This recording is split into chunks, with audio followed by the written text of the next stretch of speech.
Live from the Emerald City in Seattle, Washington, UFO, Bigfoot, paranormal hotspot of the Pacific Northwest. Coming directly to you, listening in around the world. This, my friends, is Spaced Out Sunday. I'm your host, Michael W. Hall, the paranormal lawyer, occupying the captain's chair tonight for SOR headquarters. We welcome you to tonight's show, including all of our listeners on the digital side at Revolution Radio. And don't forget, you can always find our archive shows for free at youtube.com/Spaced Out Radio. Do us all a favor and hit that subscribe button. Our website is spacedoutradio.com, where we have a plethora of features for you, including rocking out to some Bumblefoot, shopping at our Spaced Out Radio store, and catching up on the SOR Newswire, and so much more. Tonight's show is brought to you by Chai Charities. Help make the world 10% happier by donating to Chai Charities today. You can find them on our website. Weaponizing minds since 2015, my guest tonight, Chris Jordon of Dudes and Beer, sheds light on the hard conversations and fringe topics that usually get skipped over by the mainstream media. Chris believes within these uncomfortable conversations lies the opportunity to build unity, understanding, and common empathy among human society. The American Revolution was begun by people sitting around talking about religion and politics. Yet these topics are now forbidden in certain social circumstances. And why? The Dudes and Beer podcast is an open discourse on the current state of humanity, discussing everything from science and nature to government and politics, as well as declassified programs and the paranormal, even calling into questions the motivations of mainstream media. And so tonight we are so lucky to have my guest, Chris Jordon, with us tonight on Spaced Out Sunday. Hey, Chris. Hey, how you doing? Awesome. I really appreciate you taking the time out of your busy schedule to join us on these this Sunday night kind of get-together that we have here with some of our fun paranormal folks out there that really enjoy conversations that they hear from folks like yourself. Oh, well, thank you so much. I myself, as the intro was going on, I'm trying to remember who it was that originally told me about your show years ago. And this could have been Mark Eddy. About a good. This was a good 2-3 years ago, something like that. It's been a little while. Oh my! So yeah. I've heard you on and on, and of course watched you on and off on Facebook. So that's always very nice. Great to join awesome shows like this that have great guests and great discussion. Well, and you've got quite a background yourself. My goodness, from the old Alex Jones days. Oh my goodness, you've got some track record behind you, as well as being an accomplished musician for decades as well. So I think we have a lot in common, and we're going to have a fun show tonight. By the way, I do need to apologize to you, because normally you and I get to kick back for the first half an hour of the show and just kind of listen to Peter Davenport, one of my good buddies and clients from the National UFO Reporting Center, because he usually comes on and gives us the highlights of what UFO sightings have been happening around the world. For the first half hour, but Peter needed to take the night off. He's doing some traveling on the road, and will be back with us next week. But he sends his hellos to you and says sorry he missed you. That is all right. I firmly understand. I cannot remember the last time that I actively took. Well, actually, the snowpocalypse here in Texas. Which was hilarious. Horrible, the things that happened. But as someone who lived in Maine for 5 years of my life, insane that 4 inches of snow shut an entire state down and brought it to its knees. I'll bet. Just like 120 degrees, yeah, no problem. Hurricanes, hey, why you late to work? 4 inches of snow, and it's like death and destruction. It's like desolation. So yeah. Well, the same thing up that same apocalypse, snowpocalypse hit Seattle area and shut us down for like about 3 or 4 days because people in Seattle don't like the snow either. Yeah. I don't even think I don't know of anybody that beyond the first week or so likes the snow. I remember whenever I moved to Maine, I made calendars for my family the second year that I lived there that I'd taken over the course of a year. And, of course, October, it's a beautiful, the leaves are changing. And come December, there's like icicles hanging off of cranberries, things like that. And come like April, it was just like dirty piles of snow with trash sticking out of it. And it's like, that's the reality right there. It looks like a postcard for about a month. Beyond that, it's like, man, I wish they'd just come get the trash from underneath my snow one day. I'll bet. Oh, man. Oh, that's great. That's fantastic. Well, tell us a little bit about your background. You said you lived in Maine, but where did you grow up? I grew up in Houston. Did you? I am a Texas native, so scrambled back as fast as I could.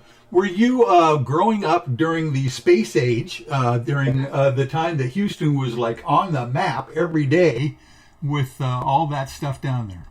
Yeah. I mean, NASA was a huge part of my growing up. It was always and I mean, I was born in 75, so it was always something going on with school where we would find our way down there to the Space Center.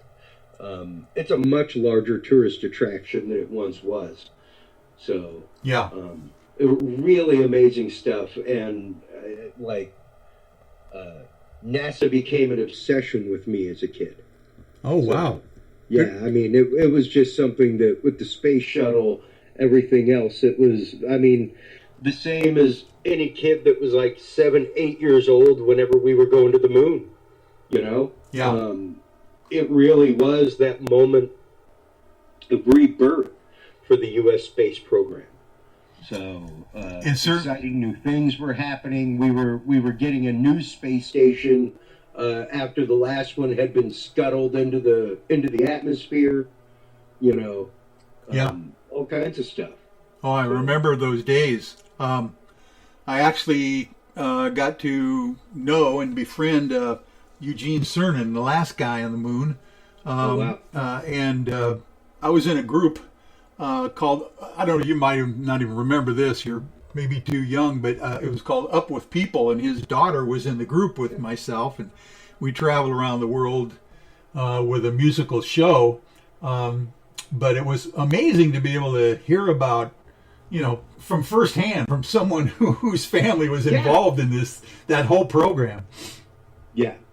Yeah, and I mean, even myself growing up, I love me a good conspiracy theory. I'll put it in quotes. But I could never really, and I had family members like my great grandmother would she'd almost throw something at you if you said that like we went to the moon. Oh my! That happened. That was Hollywood, Jack. That did not happen.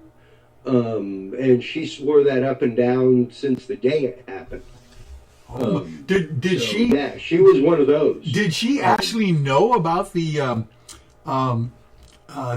theories? That Kubrick, was behind the whole thing. No, absolutely not. She was just an old Cajun lady, man. Okay, got it. She just said there's no way that you even went. What are you talking about?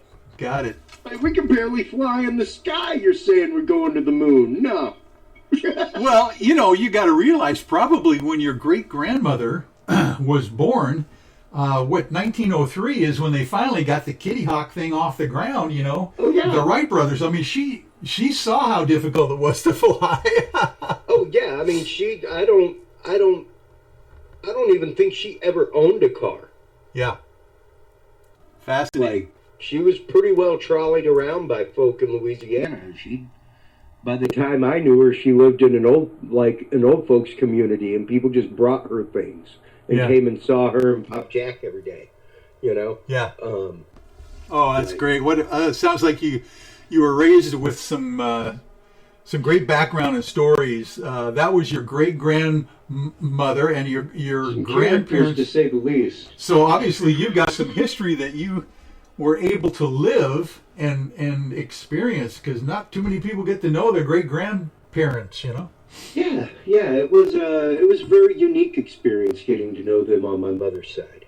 So fantastic. And yeah, even I guess right now, my wife and I were having that conversation the other day about those defining moments in life. You know, like I remember the Berlin Wall falling.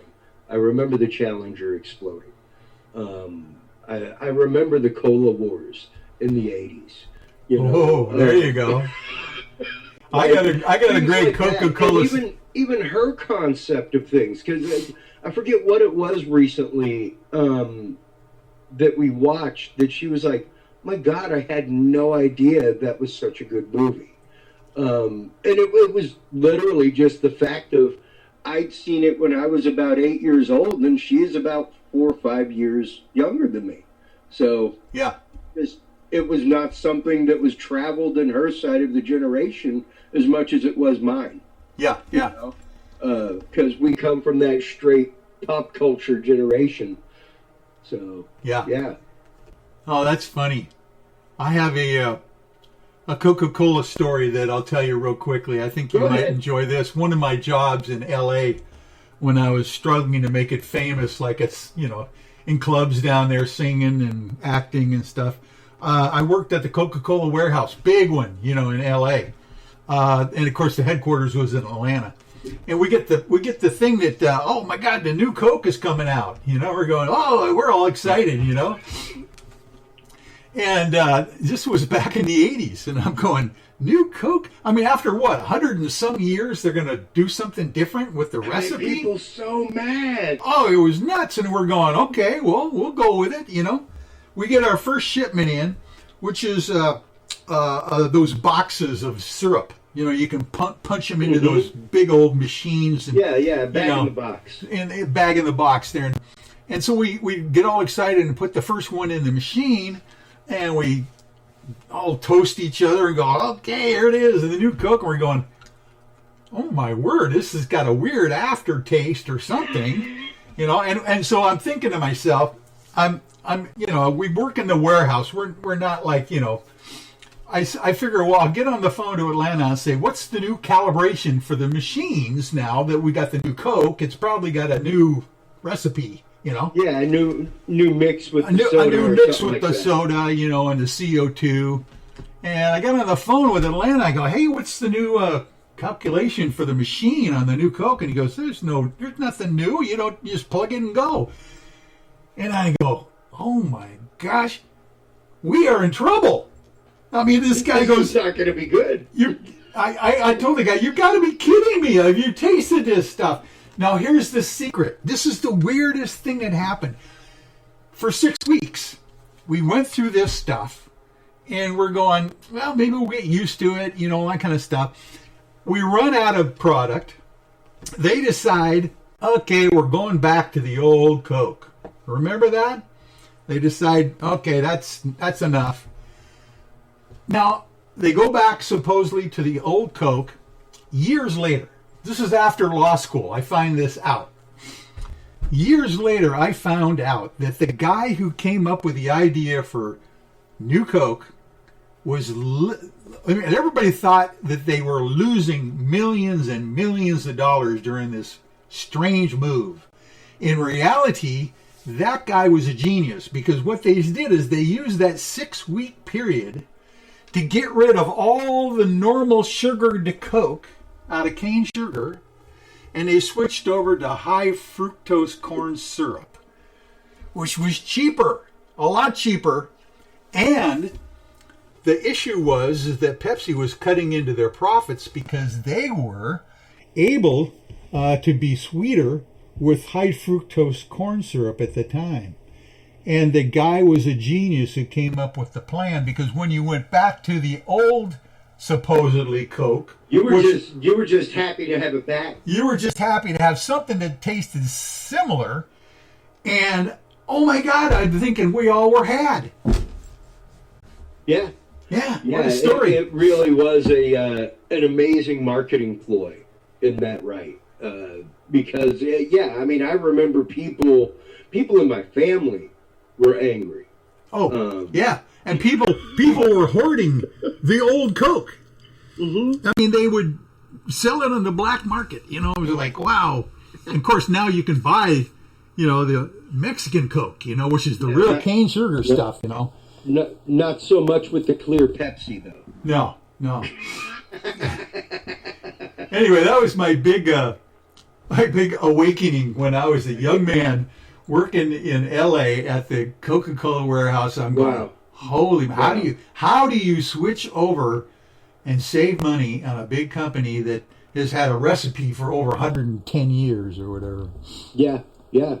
Wow. Fascinating stuff. Now, tell me a little bit about your musical career. How did you get started? Did you do the old garage band thing when you were in high school? No, I didn't actually. I did not find my composition and music I mean, granted, when I was in late elementary, junior high, I was in choir, and then got involved with theater shortly after. And oh, good for you. The good Lord took away my all-state choir voice when I got hair in funny places and started liking girls. Don't you hate that? I was a boy soprano myself growing up, and I was pretty good as a boy soprano. It was all right. And all of a sudden, Yeah. So, I got heavy into tech for a long time, as you can tell. Yeah. Still am. I am now a full-time AV technician. That's all I do is play with people's expensive toys all day. It's fantastic. But I found my music really kind of through accident. I ended up with a 4-track tape machine many years ago. I started playing acoustic guitar and teaching myself bass, things like that, and started writing music and just started playing around with my analog 4-track and doing experimental recordings. And called up to a local radio station one day because I heard music on the station that sounded like what I was making. And I was like, I've never heard anything like this. Who is this? And the DJ was like, this is Caroline Stockhausen. You should stay tuned. We have some great stuff by John Cage, Philip Glass coming up. And it happened to be a fundraiser. And I was like, wow, this is cool. And I sat out in my car for like 30, 40 minutes and listened. And I called up and I joined the $1 a month club. He had a special thing where it was like, I know like $5 a month may seem like a lot, $20 a month may seem like a lot. But if you can, if you can join for $1 a week, you can do amazing things for the station. So I called up, I was like, I enjoy your show. I'll pay $5 a month for your show to stay on. And we started talking, and I was like, I have been looking for music like this forever. I thought that I was the only person that heard music like this in their head or even created music like this. And he was like, oh, well, next Sunday is our 4th Sunday night. We invite local avant-garde composers to come in and bring their work. If you'd like a little time, feel free to bring some stuff. I was like, oh my God, all right. So I did. Wow. And ended up being the only person there that night. I had 30 minutes of material with me, and he played 30 minutes of material. And I was like, that was awesome. He's like, yeah, feel free to come back next month. There's normally not a whole lot of people here playing it. So I ended up bringing like 30 to 45 minutes of new music every month for almost 5 years. It was crazy. What a debut, Chris! I just love those stories. When things just fall into place. It became a mission in my life. I did all kinds of wild experimental music and albums, and all kinds of fun stuff. It was really great because it did creatively push me. There were a few times where not all of it got played on air, and that's cool. And he was like, Chris, you don't always have to bring in 30 to 45 minutes of music. Like, I know it's typically just you, but like, you don't have to make that much. And it was, I consider that a challenge. So, man, yeah, that was a challenge for me. I had many nights with friends where I was like, I gotta go. I got like 20 minutes of time left to finish composing and recording for my show next week. So yeah, I gotta hit it. Well, that just shows the discipline that you have and need to be able to succeed like you have. Because literally, like for instance, us tonight, we got to set aside our time on a Sunday evening to sit down and actually get together and plan our show and kind of go for it. So, it's kind of fun when your avocation, kind of like, tunes in with what you are really good at as well. I enjoy that. Yeah, absolutely. I am a big believer. And granted, one of the things I tell people all the time whenever I speak publicly, whenever I go to podcasting conferences, stuff like that, or whenever I'm talking to groups of potential AV engineers at schools, it's just the fact of, had somebody told me that I could make a living doing what I did in tech theater in high school, my life may have been a little bit different a few years earlier. Yeah. I'll bet. Exactly. It was typically the fact that most people were like, so when are you going to get a job and quit playing with those wires? Exactly. Yeah, people don't really understand that that's how the world runs behind the scenes. There's people just like you that do that as for a living, Yeah. Oh, that's fascinating.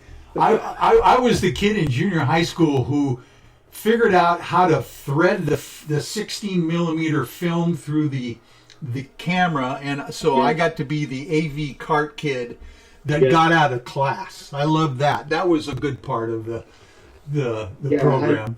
I knew you had to flip the slides upside down. That's right, and not too many people understood that. That's for sure. Yeah, I knew how to load a carousel. That's the beginnings. Oh, that's for sure. It really is interesting though, because for me, even with my child, it's one of those I watch carefully, and when he's into something, I encourage it. Well, I'll bet you recognize. I don't know. Is your son or daughter? Are they as technical oriented as you are? Do you think it's passing on? Yeah, most definitely. He is a tech. He loves his buttons, knobs. Wow. He loves wires. When he was probably about 8 months old, I built him a little busy box that was XLR connectors with no safeties on them, and MIDI cables and 1/4 inch. And whenever you plugged them in, like a little light would come on. It had knobs and light up switches, all kinds of things. And he carried that thing around like the head of Medusa for like the first 2.5 years of his life. Oh man, what a dad! What a dad you are. That sounds fun. Oh my God, I raised 3 daughters and 1 son. I can. They're all adults now, but I was just going. I remember those days. That's fun. Well, I mean, he's at that perfect age, just before 4. The imagination has really taken over now. Yeah. And if you really pay attention, you can tell what that kid grooves on. Oh my! You can tell what he's into. You can tell what he loves. And just think what he is going to learn and be able to do that is even going to blow you away. Well, exactly, and that only happens through fostering.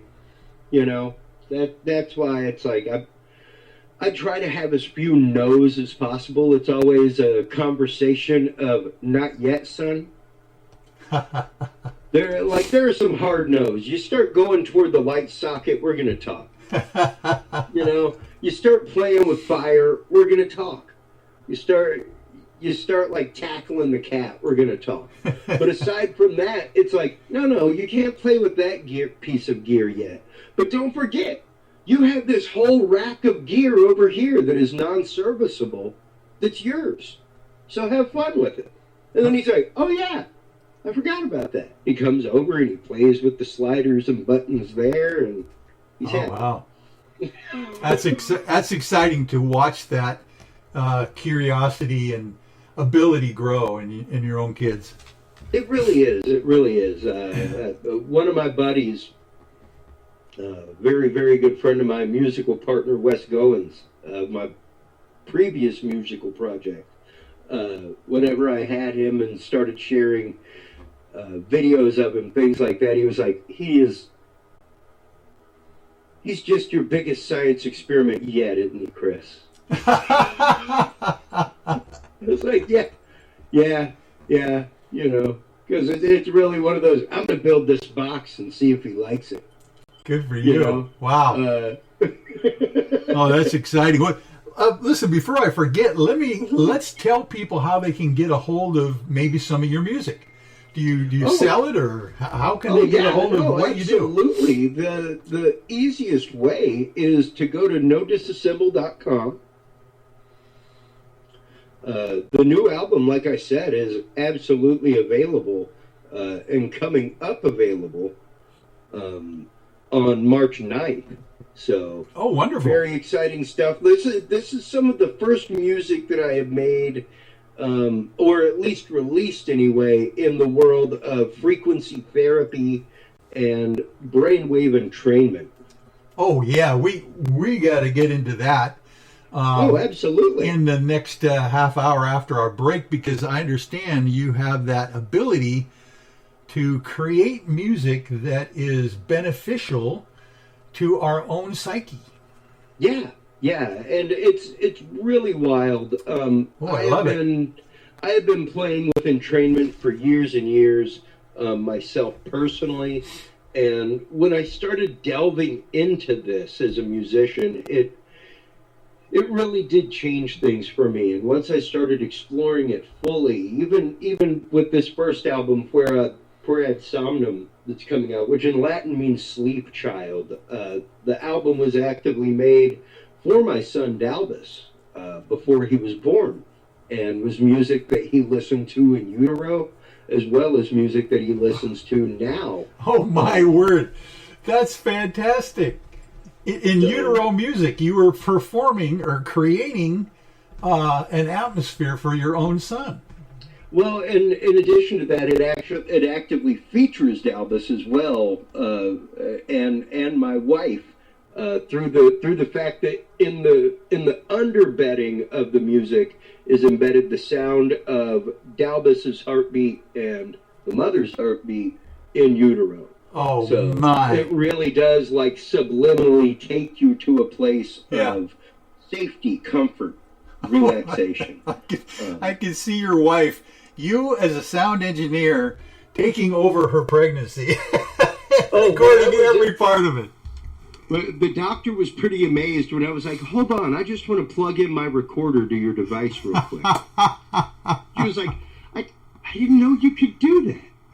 Oh, I'll bet they were blown away. That's fantastic. I spotted the model number last time I was here and looked it up.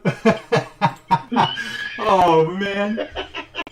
Chris, we got to take a break. We're going to do that, and we'll be back in 6 minutes. Time. That's right, and we'll be right back after this, so stay tuned, everybody. Hey, Spaced Out Radio fans. It's John Resin, founder of the Chive and Chive Charities. Our goal is to make the life of veterans, first responders, those rare medical conditions, and persons happier.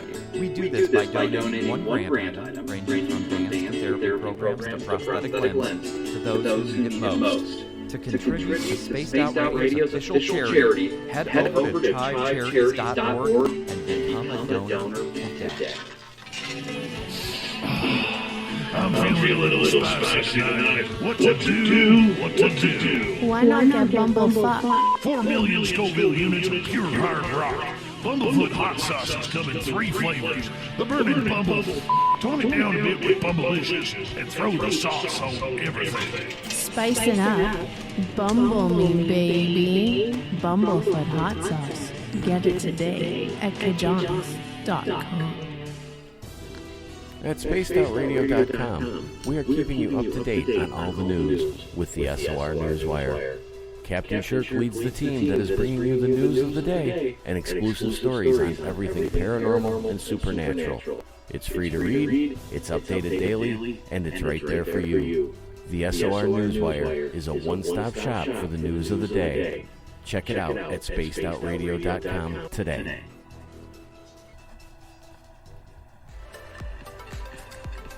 Are you looking for great advertising value for your company? Look no further than Spaced Out Radio. We have a multitude of places to get your name out there, including commercial ads during the show, special promotions, and banners on our website. Our audience is proven to support the companies that support our show. We can make your budget work for you. For more information, please contact us at sales@spacedoutradio.com. Hey everybody, the SOR Space Travelers is open. For just $5 a month, you can hang out with Dave and our crew privately in our members-only section. With your signing, you'll receive newsletters on what's going on with Spaced Out Radio. You'll have direct contact with the host during the show in our chat, live streaming videos, and a great forum for your posts and more. Become a space traveler now at spacedoutradio.com.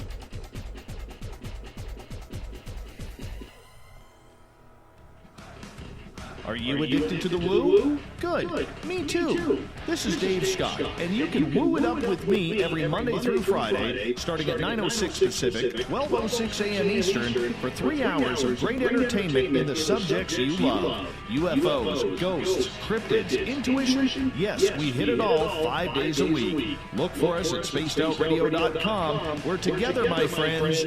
We own the night.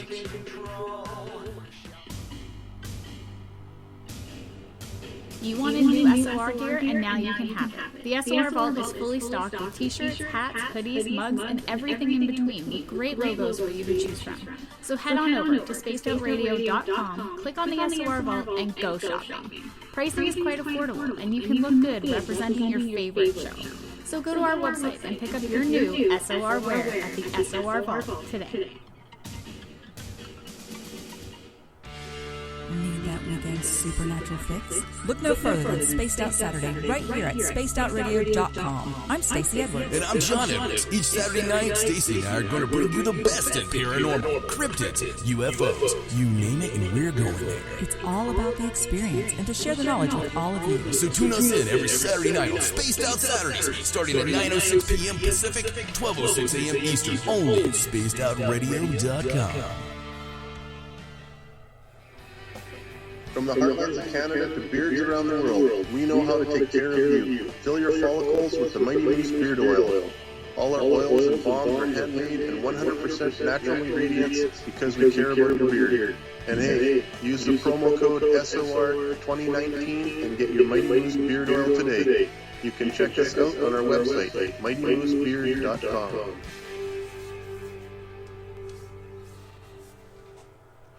We're adding to the entertainment online for Spaced Out Radio. I'm Amber Beckford, and I want to invite you to subscribe to our YouTube channel and check out Cryptid Tales, where I will take you on a journey into some of the strangest legends and lore from around the world, relaying the stories to you of the strange creatures and experiences that people have had throughout time. You can find Cryptid Tales at youtube.com/Spaced Out Radio. And while you're there, don't forget to check out our free archives and leave a comment. See you there.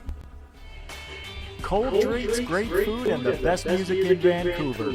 The Moose Vancouver is the place to be, open until 2 a.m. nightly. Everything on the menu starts at just $6.95. Who serves food that cheap anymore? At the Moose, you'll never know who you'll run into. Rock stars, actors, athletes. It's the place everyone wants to be. So join us at the Moose Vancouver. The Moose Vancouver, the official party bar of Spaced Out Radio. Hello everyone, this is Ryan Stacy from the Experiencers Support Association, otherwise known as TESSA. We're glad to team up with Spaced Out Radio to help investigate your experiences on the SOR Sightlines Report. Together, we'll investigate the strange sightings and occurrences you've had. We're looking for answers just like you. So fill out a Sightlines Report on the Spaced Out Radio website, and let's figure out what's going on together.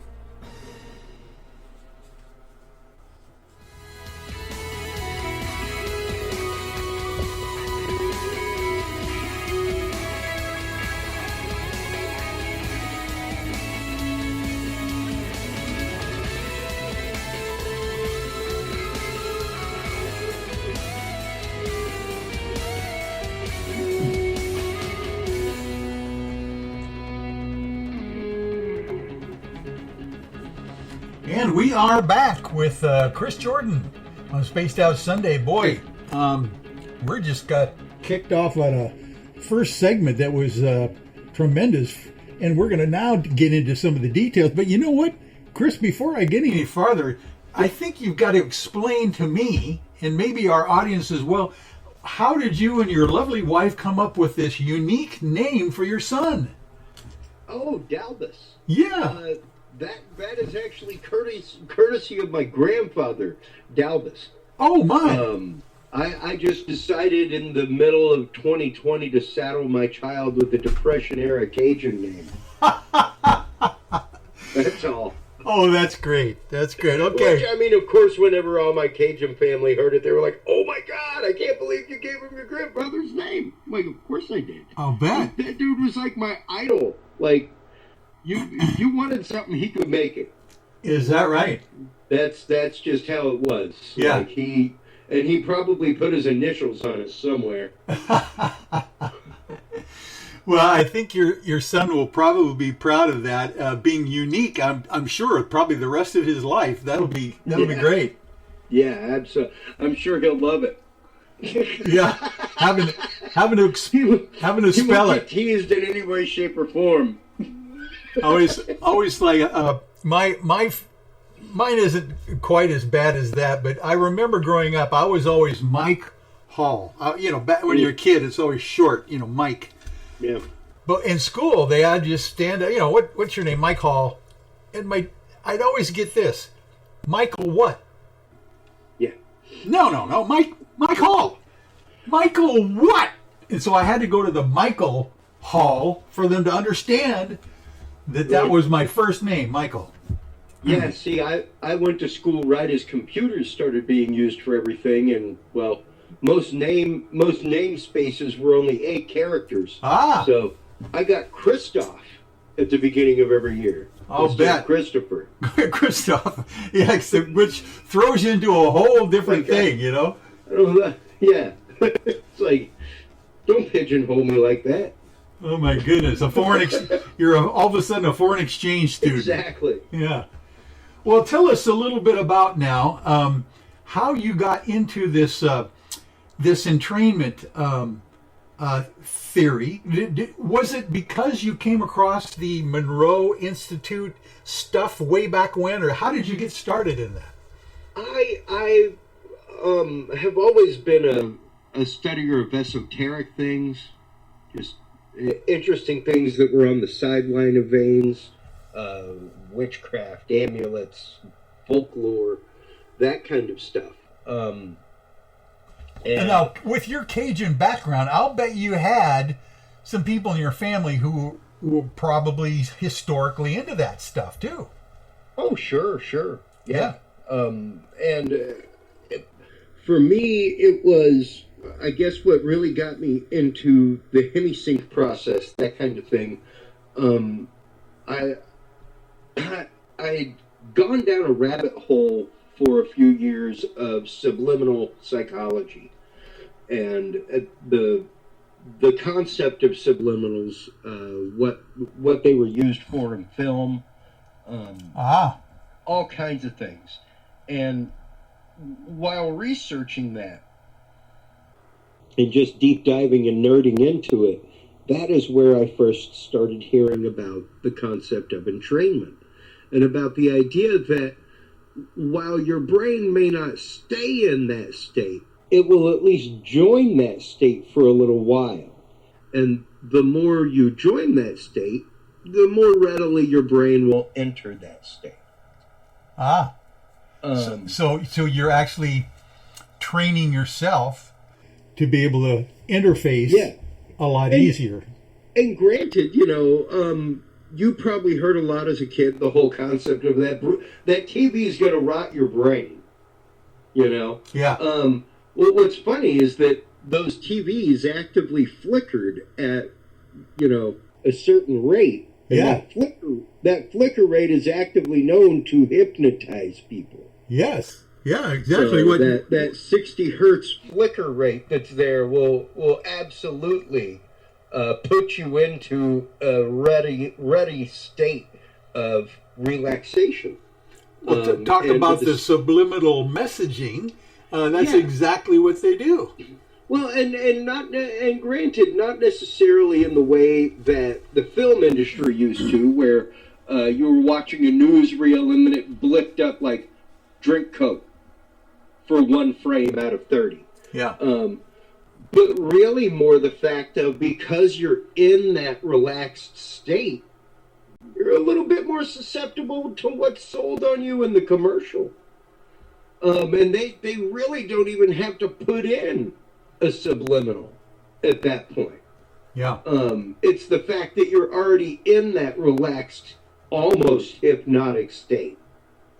And when I found that out, that was one of those like, wow. I watch no less TV, don't get me wrong. I was just aware. Yeah. And that was really one of the first points where I was like, okay, all right. I could see how this could be, and much like any technology, hey, there's good uses for gunpowder too, not just bombs, so yeah. And so it really is the application of the technology. And so you're using that technology then for the good side of, tell me what your kind of niche is when it comes to entrainment. What do you like to affect when people listen to your music? Honestly, for a long time, when I first started using these techniques in my music, it was to purposefully make people feel whatever I wanted the music to make them feel like. If it was uncomfortable, they were not necessarily, quote, therapeutic frequencies that I was using. Now, does that tie in with, or do you know, what was it, 1953, when they changed the dissonant scale, the musical scale completely? Yeah. Do you know about that? To 440 from 432. What's up with that? I always, I've always heard that, and the fact that rock music, the modern music of the time, was used as a dissonant scale for some reason to control people. I don't know what they were doing. There was definitely, and a lot of that goes to traces back to a lot of the Rockefeller theories, things like that. The theories of controlling families across the globe, which you can ascribe to or not ascribe to. That's a personal belief. No different than believing in Christ or Buddha or anything like that, in my opinion. So, well, I think there's some definite evidence of some of that happening for sure. Sure. And and the idea that the music changed in order to control people, I think it was, if anything, more the fact of what was becoming popular became co-opted. There you go. Yeah.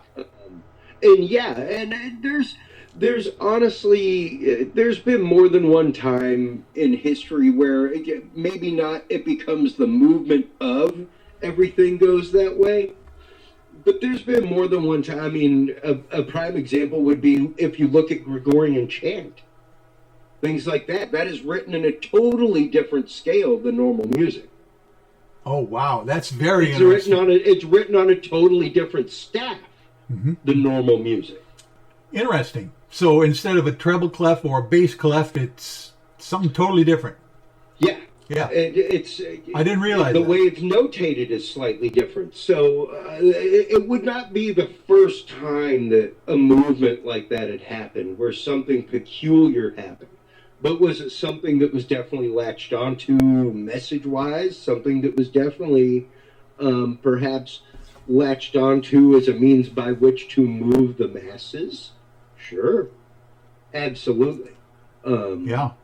I mean, a prime example that we talk about on Dudes and Beer all the time is a platform that we are sharing this evening, my friend, that we have been friends on for literally since the beginning of Dudes and Beer, and just joining each other on Facebook. If you go to any website or social media platform and find out that they have gotten funding from In-Q-Tel at any time, In-Q-Tel is the active financial arm of the CIA. Oh. They search out emerging technologies and they fund them. If you recall, one of the first big things that happened on Facebook was actively the overthrow of Hosni Mubarak in Egypt. Uh-huh. It was, and they never did really find that dude that was like, hey, everybody, let's go to the town square and overthrow Hosni. Like, they never did find the leader of that, quote, Occupy movement. So... Yeah. Oh, I love it. I love this inside scoop stuff that I had no idea about that. But of course, the CIA has got their hands in everything, and the NSA and all that stuff. Oh, absolutely, absolutely. And I mean, just to know the fact that, and even things like the Monroe Hemisync Institute, things like that, they got funding from such things. You know, here it is, actively right here. I'll pop it up on the screen for you. InQtel.org.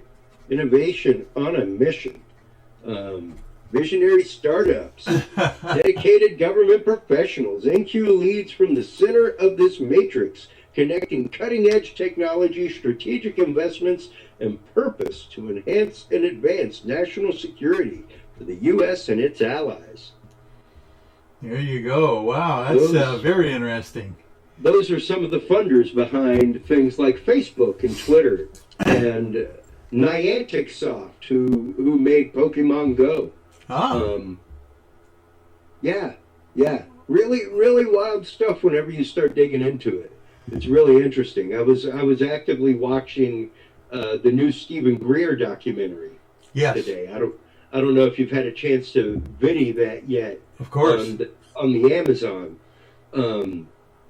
But man, it was really one of those that for me, and we're digressing from the music thing here a little bit, but it was one of those for me that was just an eye-opener yet again. We talk about it on my show all the time, that what's happening in the world around us is so really an open book. If you look at it, it is nothing that hadn't happened before. It's nothing that hadn't happened in the world of soft disclosure. Yeah. And when you look at things like the Monroe Hemisync Institute, when you look at programs like Operation Monarch, when you look at programs like Wormwood, that kind of stuff, where they were actively dosing people to see what happened in hopes of mind control, MK Ultra programs, things like that. It's there, and this science is kind of a byproduct of some of that, and it was really stuff that was going on that these programs got a hold of and went, ooh, that's interesting, and to know that you can still take that stuff and use it for good. That you can still take this technology, and really the concept behind entrainment is pretty natural. It's all over nature. The prime example I give most people is, I'm sure more than once in your life you've walked down the hallway with a friend of yours.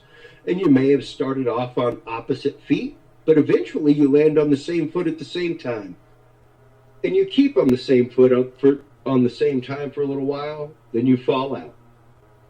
Oh. Your brain does the same thing. Interesting. I like that analogy. For patterns, it wants patterns, and when it finds them and they are repetitive, it likes them. Yeah. So, basically, the concept is the more you introduce your brain to, let's say, a theta wave, something along the lines of like 528 hertz, then your brain, when it recognizes it and hears it, will A, cue in faster, and B, sync with it faster. And even more readily produce it itself, given the same circumstance. Yeah. So, because it's what, more physically and mentally pleasing? Because obviously there's got to be some reward for a brain. It's more like it's a muscle. Yeah, yeah. No different than your muscles like working, And like, believe it or not, folks, like, they like working. They like getting up and making you walk. They like making you do things. That's what they were made for. They weren't made for sitting in front of computers all day. They were made for, like, plowing fields and throwing fishing nets, and hunting and gathering, that kind of stuff. So when you start actively giving your brain not only what it wants, but what it was made to have to begin with. Oh, that's fascinating. And then, of course, you can get into that whole arena of psycho-cybernetics. The idea that you can tell your brain that the muscles are working, and the muscles react as if they're actually working, even though your brain's doing. I mean, there's all sorts of weird stuff I remember in high school going into, because of our coaches told us, if you just think of your task on the team that you're going to do over and over again, it's almost the same thing as practicing. That's right. It is the same thing as practicing. It really is. And it's kind of that whole concept of Zen and the art of motorcycle maintenance. I love it. I love it. Yeah. I explain to people all the time that my form of counting sheep to relax me and put me to sleep is I build racks of gear. I stack them in the box and I drill them in, and then I wire them and cross patch them in the back. Yeah. Like, that's my form of relaxation. And that's how I get my brain to start, like, okay, let's find a meditative state. Let's find a place where we're calm and relaxed and we can get into the flow of this right now. Yeah. And there's something to be said about the repetitive motor skills that we use to get into kind of like that state as well, I remember.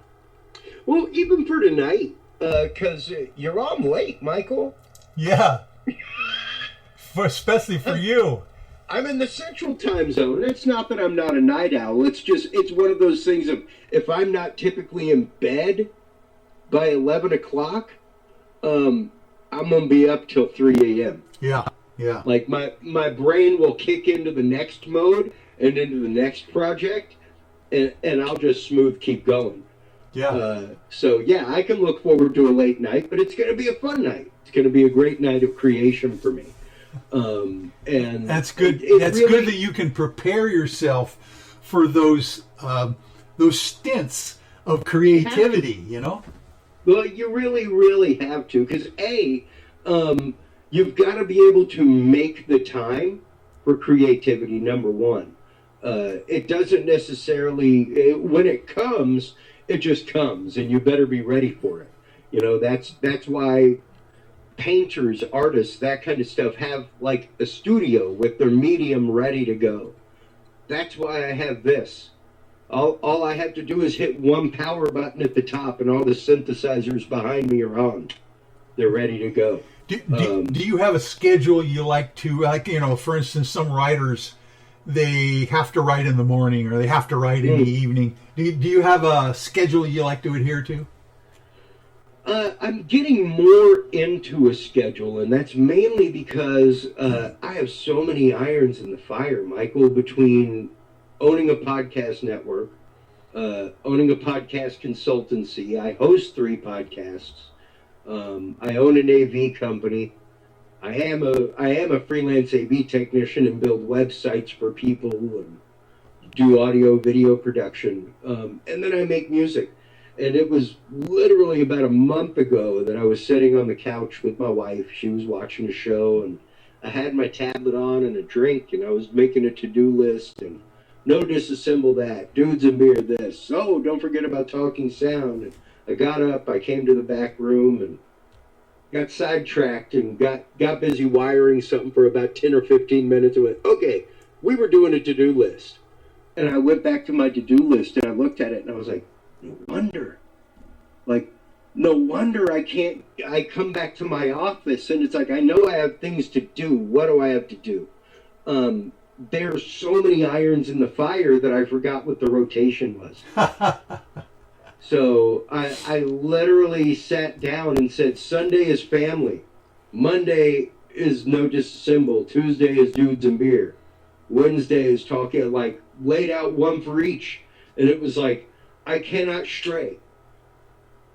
Doesn't matter what I'm doing on Monday. If I don't have website work to do for No Disassemble, that means we turn this system on and we make tracks. Yeah, good for you. You're organized. That makes a big difference, because there are creative people who literally can't manage their time, and it's unusual that a techie guy like you is that creative. That's wonderful. Well, I mean, I love it. If I wasn't on the road, which I haven't been for the last year, I mean, typically I would be doing the conferences that you would either be speaking at as a lawyer or as a person in the field of paranormal, I'm the guy back there taking your PowerPoint into the presentation deck and putting a microphone on you, all that kind of stuff. If I'm not running wires here for fun, I'm doing it out on the road. I don't work. I just play with people's expensive toys for a living. It's nice. You got others people's toys to play with, Exactly. But it's also the fact of it, and a lot of people have asked me, how did you get in that fortunate position? I sought out that position. I fought for it. There were, like I told you earlier, there were people who used to ask me, like, okay, so I'm glad you're having fun with those wires. When are you going to get a job? Right. Yeah. And that was when I used to run sound at venues. Like, I was telling somebody just the other night that I ran sound at a venue 5 nights a week and worked a 40-hour-a-week job. Oh, my. I remember those days in L.A., working a 40-hour, 50-hour-a-week job and then singing in the clubs at night. Yeah. Yeah. That's crazy. Yeah. And people also asked, like, how'd you get all that equipment? And I'm like, well, I quit smoking. And I quit drinking out. I drink at home. There you go. And all the money that I made from my day job paid my bills, and all the money that I made at night either selling live recordings to musicians like yourself on my stage or running sound all went to buy equipment. Wow. And of course you could keep up and probably repair equipment that most people would throw out, and you're thrifty that way as well. Well, I actively started up a pedal modification company many years ago because I was just bored. Wow. There's really no good reason. Good for good you. reason at all. Well, listen, we're going to take our top of the hour break here. Go ahead. So just relax, take it easy. We'll be back with more Spaced Out Sunday in 6 more minutes. Looking for creative ways to get your company out in the public? How about advertising on Spaced Out Radio? Our sales department is waiting to hear from you, and we can work around any budget. From commercial spots to banners to special promotions, there are many opportunities to get your name and product out to our SOR listeners. For a price guide and more information, please contact us at sales@spaceoutradio.com. If you like it hot, real hot, then heat up your meals with Bumblefoot Hot Sauce. Give Bumblefoot Hot Sauce today. The sauce, Bumblelicious, and the 4 million Scoville unit Bumble. We're going hot, real hot, coming out even hotter. Keep the milk nearby. And tantalize your taste buds tonight. Bumblefoot Hot Sauce, available now at thejohns.com. Get your horns up with me on Spaced Out Radio. This is Ron Bumblefoot Fall. Come tune into SOR where you can hear me rock out when Little Brother is watching, the official theme song of Spaced Out Radio. And then come on over to bumblefoot.com where you can find out about my tour schedule, my music, and everything else. Bumblefoot.com keeps you up to date on what I'm doing and the best way to stay in touch with my music and music apps. Sign up for my newsletter at bumblefoot.com and remember, Little Brother is watching. Visit purpleplates.com today. For over 40 years, the Purple Energy Plates have been delivering amazing results for their many customers. Inspired by the great genius Nikola Tesla, the harmony, healing, and energetic effects of the plates have proven over and over to be beneficial and often miraculous to thousands of customers. Check their site for daily specials and choose from their many energy products. You won't be sorry. Visit them today at purpleplates.com. The SOR Vault is open for business, and we have some cool swag for you to pick up. All you have to do is head over to our website and click on the SOR Vault. You have a variety of cool logos to choose from, and put them on anything you want. T-shirts, hoodies, hats, coffee mugs, you name it, we can get it. So do your shopping by supporting the story you love. Get your Spaced Out Radio swag at the SOR Vault today.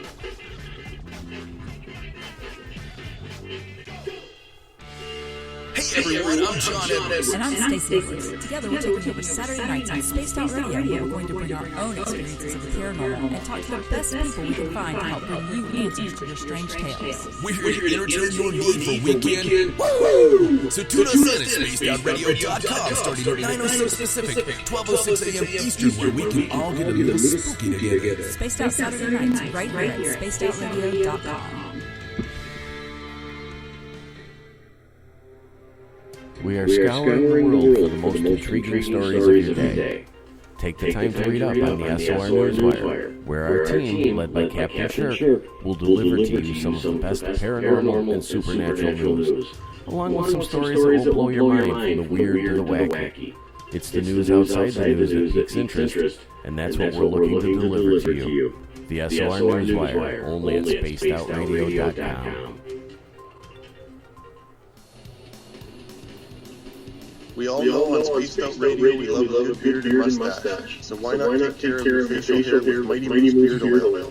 Made in Canada, we're taking care of beards and stashes around the world. We use 100% natural ingredients with our oils and balms to make your whiskers feel silky smooth. Use promo code SOR2019 at MightyMooseBeard.com today. Hi, this is Amber Becker, and I want to invite you to subscribe to our YouTube channel, where we store all of the SOR show archives for free. And as an added bonus, every 2 weeks, I'm posting brand new content on Cryptid Tales, where I will get into some of the spookier legends and folklore from around the world, and tell the stories that go with them. Find us at youtube.com/Spaced Out Radio and check out Cryptid Tales today. Drop a comment and let me know what you want to hear. See you there. Are you an experiencer or something strange that can't be explained? Do you want help finding out what's going on? I'm Ryan Stacy, head of the Experiencer Support Association, otherwise known as TESSA. We've teamed up with Spaced Out Radio to investigate cases filled out in the SOR Sightline Report. We are independent and there's no cost to what we do. All we need is your experience. Let's find out what's happening together on the SOR Sightline Report.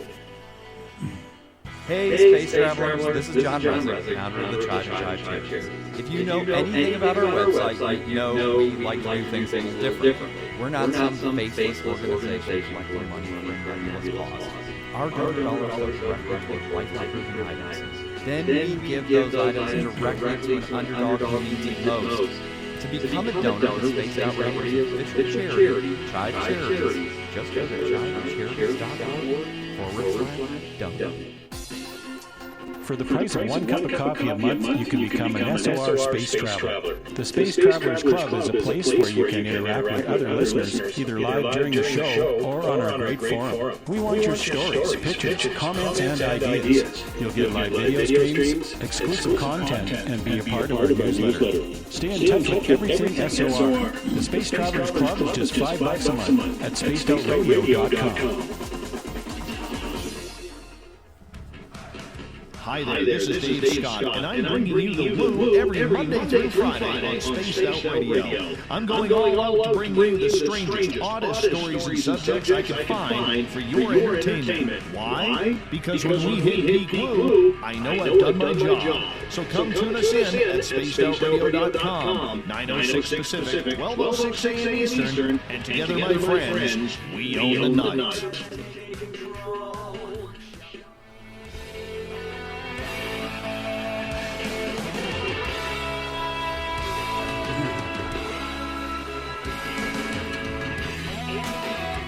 Welcome back to hour number 2 of Spaced Out Sunday. I'm your host, the paranormal lawyer, Michael W. Hall. Thanks for joining me tonight. We welcome you back, everyone listening in on our terrestrial affiliates, WQEE 99.1 FM in Noonan, Georgia, and UPRN 107.7 in New Orleans, Louisiana. And on the digital side, we are very proud to be on Revolution Radio. Don't forget, you can always check our archives for free at youtube.com/Spaced Out Radio. Just do us all a favor and hit that subscribe button. Our website is spacedoutradio.com, where we have a plethora of features for you, including rocking out to some Bumblefoot, shopping at our Spaced Out Radio store, and catching up on Captain Shirk's SOR Newswire, and so much more. And we are here with Chris Jordon, starting our second hour, and boy, I tell you what, we are really kind of getting into some of these interesting issues regarding music and entrainment and electronics and all that kind of stuff. This has been fascinating for me. Thank you for hanging in there with me on my podcast. And tell us a little bit about, by the way, do you have? Where did you come up with the Dudes and Beer logo or thought when you decided to start your own podcast? Dudes and Beer, the concept behind Dudes and Beer, as you read, again, thank you so much for reading it at the beginning. I've gotten to where I bring it up regularly, probably about every 10, 15 episodes. I take a few minutes at the top of the show kind of explain to people, because we've started picking up a lot of new listeners with a lot of the guests that we've been bringing on, and it's great. For me, Dudes and Beer came from my career. Well, I mean, I'd spent years.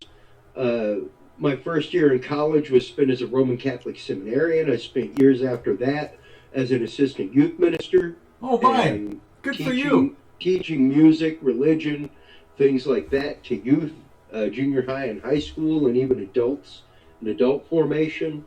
And then I went and worked professionally in this realm for media as well as side stream media and alternative media.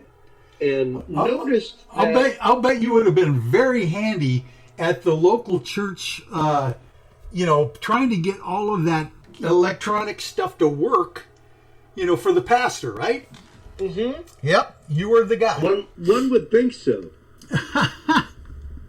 If you've ever been involved with Church AV, you get that joke. Oh, I'll bet. Exactly. But my show came out of the fact that when I worked in alternative media, the host would talk occasionally about, and granted, regularly fringe things, but fringe things in the realm of fear. And bringing them into the realm of fear, and I think kind of making people afraid of them and afraid of thinking about them, afraid of talking about them. And there were some topics that he didn't even want to talk about, such as UFOs, things like that, because it just brings the crazies out of the woodwork. Yeah, there you go. Wow.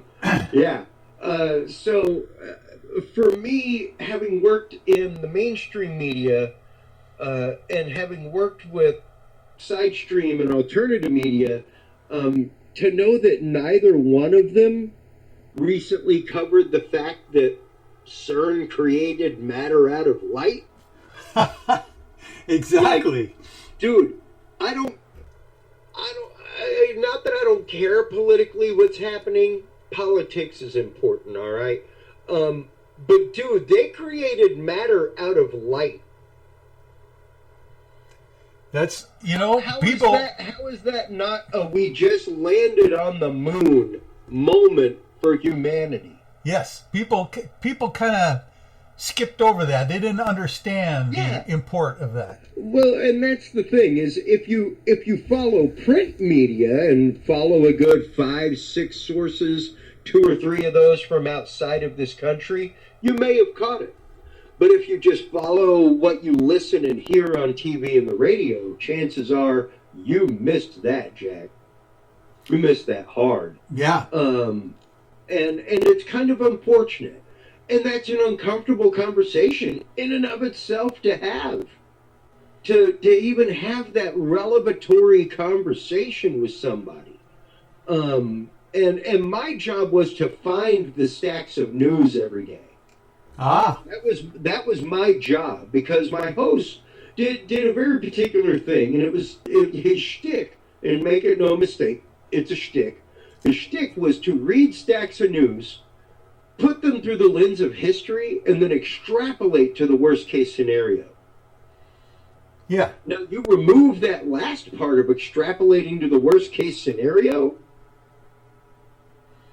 you got a conversation. You got a conversation there now. Yeah. But once you extrapolate to the worst case scenario, all you've done is fulfill somebody's fears. And that's no good. I like that. So you are creating the conversations that are difficult for people to have, and they should have them. And even within our communities, Michael, even within our respective communities of the parapsychological, the paranormal, in the world of UFO, like, we need to be ready to face harsh realities. Like, I did work with a paranormal investigation group years ago, but you know what? I'm also an audio video engineer, and I could probably give you about 18 different explanations as to why that little ball popped up on your film today. Doesn't necessarily mean it's an orb. Yeah. And it doesn't necessarily mean that it's an orb every single time it happens. Yeah. And that was one of those that even out in the field, we had to be careful whenever we got data, whenever we saw data, that we are examining it properly, that we aren't just saying it is because we happen to be in that circumstance, in that mind frame when the data came to us. Even you as a lawyer understand, and this is one of my favorite things to do on my show with my guests, is first off just go through bona fides, like people like Terry Lovelace, who I've had on my show recently. I love that. I love that guy. And it's one of those, like, okay, before we get into your experience, what's your realm of experience? What did you do professionally? Because that's important. You see, he was a lawyer. He defended people in court. Yeah, so not only that. You're prone to lie in public now. You may have been prone to lie in public then, and maybe we need to re-examine some court cases. Not only that, he was assistant DA, or assistant assistant U.S. attorney. Let me get that right. I mean, this is high-level stuff that he was doing. Precisely. So, there are people out there with real things to lose. And it's important, I think, especially whenever you're talking about these things, to hear somebody's bona fides, even to remind people in your audience every once in a while that, hey, you're a lawyer. You know, like, your job is to comb through evidence. Your job is to either recognize the narrative being told and be able to block, thrust, parry against it. Right. or totally unweave it. And or as a trier of fact as well. I'm a retired Superior Court judge pro tem, and sometimes you have to sit back and just, because I don't know how many times I had literally made up my mind almost halfway through a trial. Yeah. That this person was totally guilty or not. And then I changed my mind towards the end, because you just don't know until you get all the facts. Yeah, absolutely. And that's just it. I think that we, as a country, as a people, as a world, have gotten to the point that, A, we're all just ready to talk and not listen, and B, we are all ready to jump to a conclusion without all the facts. And a prime example is, like I was saying, I just got finished watching the documentary from Stephen Greer that just came out. And I mean, like, freshly came out. Like, within the last 48 hours came out. Yeah. And it's saying a lot of the things that I have been saying on my show about things like the Tic Tac UFOs and the experience on the Nimitz, is that everything that is there and all the evidence that we have concretely points to the fact that it was more than likely our technology being tested by our military, or contractors have said. Interesting. There's no reason why, if they were possibly posing a threat to airspace and they didn't respond to radio calls and they don't know what it was, and we were on the verge of international airspace and American airspace and waters, you're darn tootin' they would be scrambling an armed jet to that observation jet that was told, just follow and observe. Yeah. While they're out on training missions, as though there aren't a few armed jets. And then you had Air Force personnel coming onto a Navy carrier and taking the black boxes off Navy planes. What's that about? Exactly. Exactly. There are just all kinds of weird things that don't add up, but they add up perfectly if it's one branch of the military testing a technology against known quantitatives. That's true. You've got to keep that in the back of your mind for sure. I represent many of the USS Nimitz veterans that were involved. Absolutely. Kevin Day, Wow. Chief Petty Officer, and Gary Voorhees, and Jason Turner, and those guys. They're good friends and clients of mine, and they were totally amazed at the technical, no matter what it was, yes, the technical capability exactly. of these objects were just astounding, they said. Yeah. And that's just it. I mean, whether or not they are extraterrestrial, who knows? Did these gentlemen see something in real physical form happening in front of their eyes? You're darn tootin' they did. Whether it was our own crazy technology that we are busy testing, or whether it was something interdimensional or interplanetary, who knows as of right now. But it is a definite anomaly that these guys saw and witnessed. Well, that's a good perspective, and it's also ties in with what you mentioned just a few minutes ago when you actually had a chance to interview Terry Lovelace, right? Mm-hmm. Lovelace, I'm sorry. Yeah. And his supposed military experience of witnessing a large triangular UFO, he says, and a potential abduction experience. What did you get the impression from him when he maybe went through his story about what he might have run across if indeed these were potentially maybe not from an alien source, maybe just our own technology. I don't know. Well, and that really seems to at least I think be bearing the witness of case for a lot of these.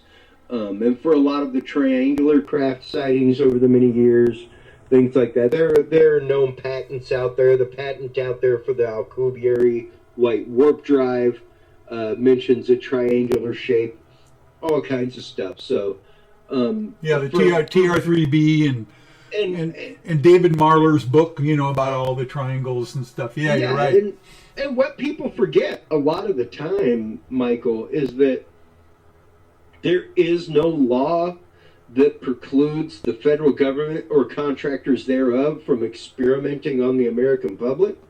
To this day, there is none, despite the CIA knowingly having gone and put like LSD into the water supply of a community in Canada and in France.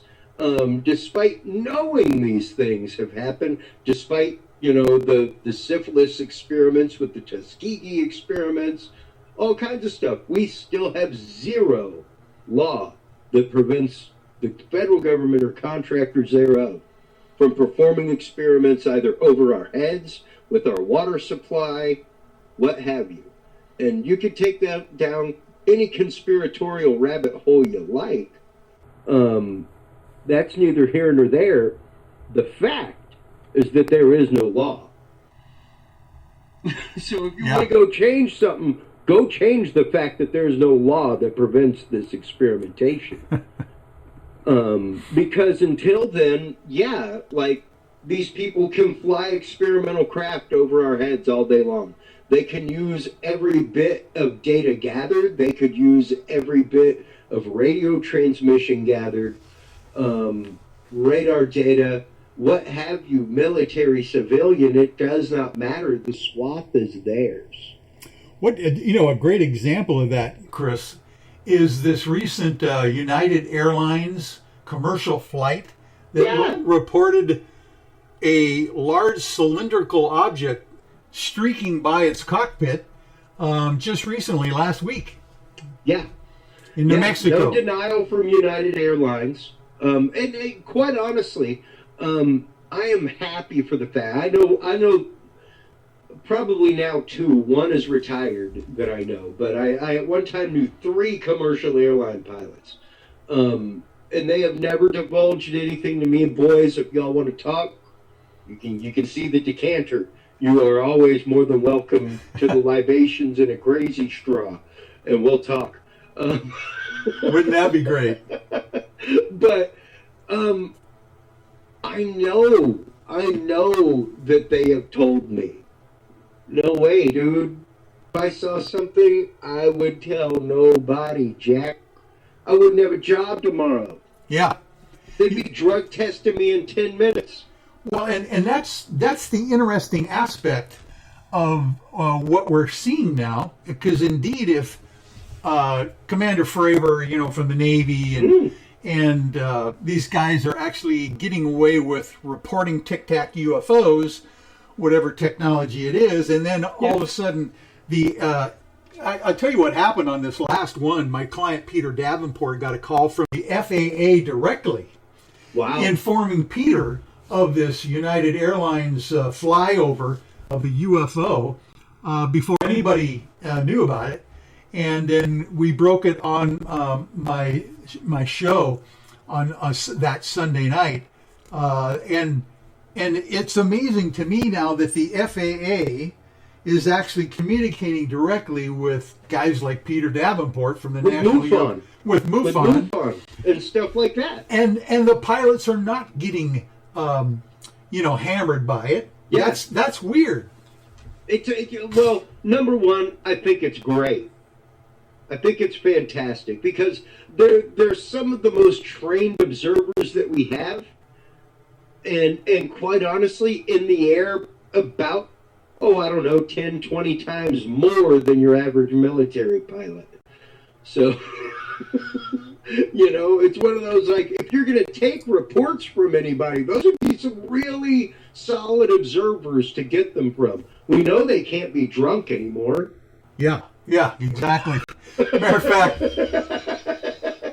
another client of mine was Dr. Richard Haynes, who ran the NARCAP agency, which was the pilot reporting agency that held all of those things off the record for pilots who wanted to report.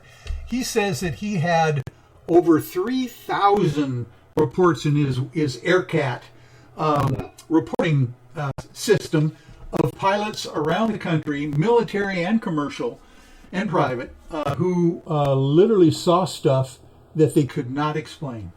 Wow, that is literally the numbers of one a day for 10 years, man. Yeah. Oh, yeah. That's insane. And these are, like you said, amount of data. These guys are the most trained observers we've got, literally flying on a daily basis, and they're seeing this stuff and flying the same routes. Yeah, there you go. So if it was something that was going to pop up at 4 o'clock in the southeast horizon, they may just be aware of it. Yeah, and they might see it. They might see it again and again, and get used to it. Yeah. Like I see it every Tuesday. It's there. Right. So yeah, and seeing things like that, that is what brought about my hunger for this. That's what brought about the bug of we've got to be able to have the conversation. If we aren't willing to have the conversation as a society, then that's the problem. That's right. Exactly. And people that look down on people or give them stigma for even trying to report something unusual. That was always the tough thing that I thought, because it's almost like almost anybody in their lifetime cannot get through their lifetime without seeing something strange. Why should it be weird that we should talk about it? Yeah. Well, and the example that I give to people all the time as to why I have folks like Sev Talk, Terry Lovelace, Aaron Montgomery, that kind of stuff on my show, UFO experiencers, people who talk to interdimensional beings, that kind of stuff. Like, why do you give credence to that, Chris? I myself was called to enter the seminary. I had a beatific experience. Like, I felt the presence of God and felt him speak to me. Now, go tell that to a doctor and see if he doesn't ask you what meds you were on or off of at the time of the occurrence. Good point. The fact is that is something of my faith. That is something and an experience that happened totally to me. There were, I don't know. Let's see. It was an average 6 p.m. mass on a Sunday at St. John Vianney, 1992. So probably close to about 1,500 other people, maybe 2,000 other people in church with me. But as far as I know, I was the only one that saw and felt it and experienced it. Oh, that's fascinating that you can pinpoint the moment, because I know I'll never forget the moment. I know what you feel like. And I guarantee you, folks, that I had a camera, it would have been a friggin' blurry picture. Yeah. You know? Wonderful. Because and that's just it. I mean, even when it comes down to blurry pictures of Bigfoot for me, I tell people, okay, you pick up your camera and focus it real quick while you're looking at friggin' Bigfoot.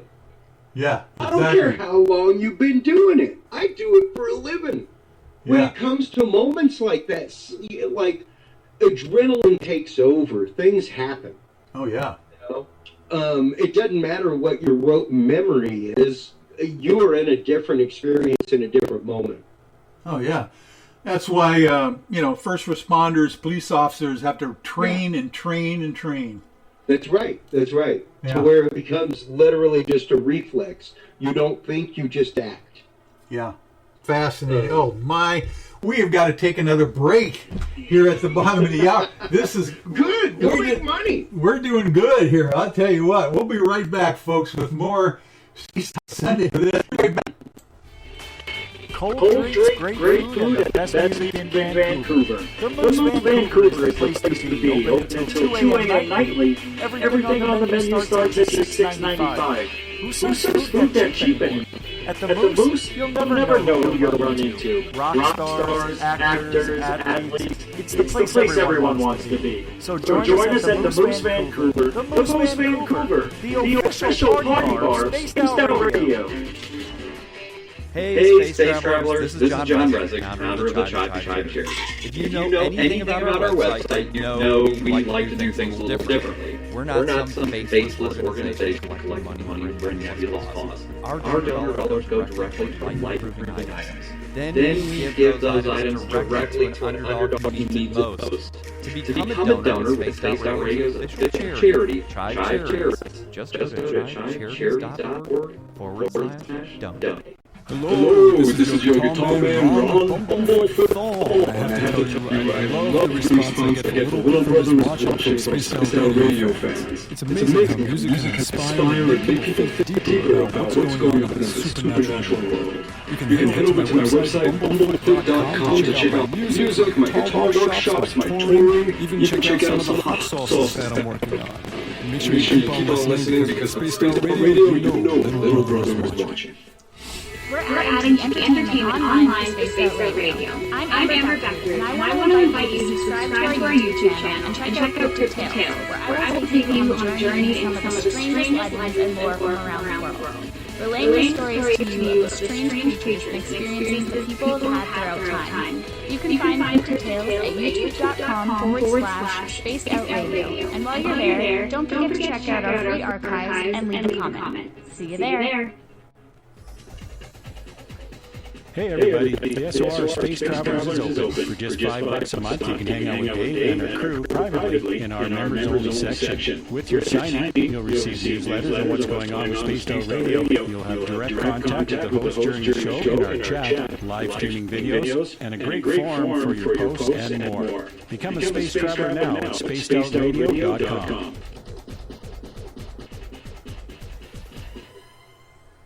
Looking for something new to push your limits? Look beyond the spectrum. A new docu-series featuring some of the best researchers in the world when it comes to everything from UFOs, government cover-ups, and strange humanoids. Truth Seekers Stephen Bassett, Jeff Melville, Jack Kasher, and Stan Friedman, among others, all chip in to bring their knowledge to you. Beyond the Spectrum can be found on Amazon as well as Tubi TV. Tell us what you think on our Amazon page.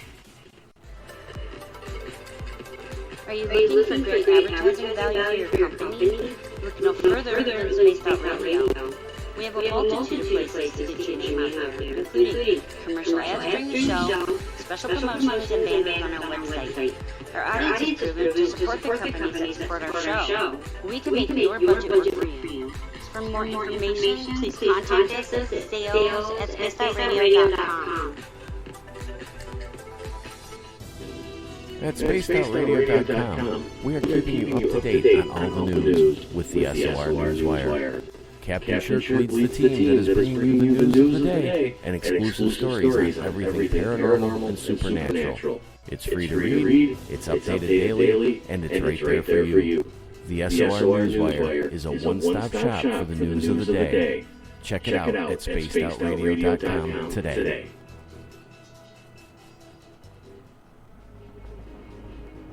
Hello everyone. This is Ryan Stacey from the Experiencers Support Association, otherwise known as TESSA. We're glad to team up with Spaced Out Radio to help investigate your experiences on the SOR Sightline Report. Together, we'll investigate the strange sightings and occurrences you've had.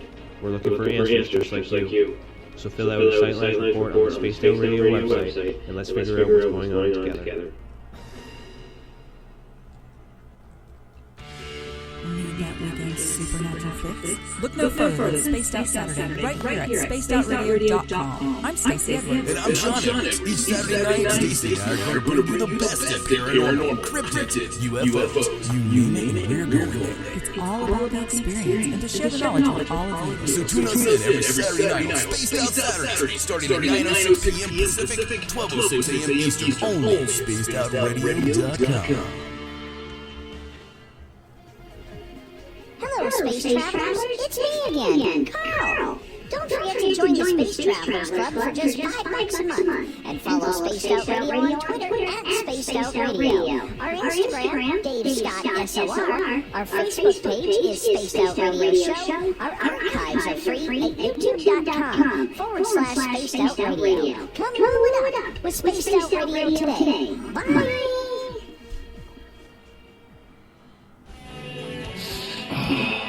I'm feeling a little spicy tonight. What to do? Why not get Bumblefuck? 4 million Scoville units of pure hard rock. Bumblefoot hot sauces come in 3 flavors. The burning bumble. Tone it down a bit with Bumblelicious and throw the sauce on everything. Spice it up. Bumble me, baby. Bumblefoot hot sauce. Get it today at kajohns.com.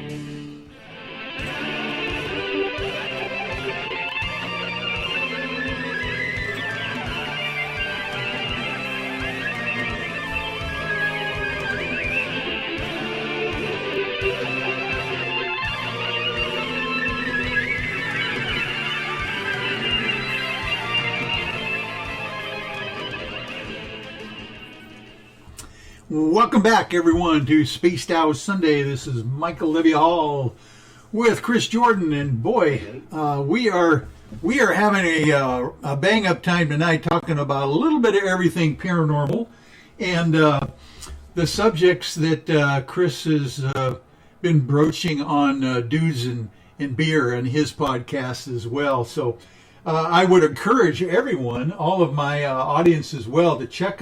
When's your normal broadcast for Dudes and Beer? Tuesday nights, 8 p.m. Central. You can find us right on Facebook, Dudes and Beer. It's the group, the page. Dudes and Beer Podcast is the page.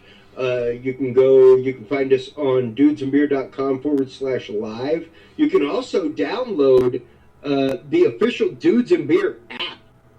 Nice. Coming soon for all the Orchard dwellers. The Orchard dwellers get it in a little bit of delayed status. Sorry, guys. You only comprise about 30% of the app market, and you're one of the most difficult people to write for. So I'm trying to find an Xcoder right now to turn my command lines into Xcode, but it's pretty simple. All you do is go to dudesandbeer.com/app, click the picture, and you can see the download right there. Boom. Download it to your mobile device and hit install. If you've already got it, follow the same process, and it will update the app for you. So, yeah, super easy, super great. You can go on all kinds of fun stuff there. There's conversation sections, places where you can leave questions for guests.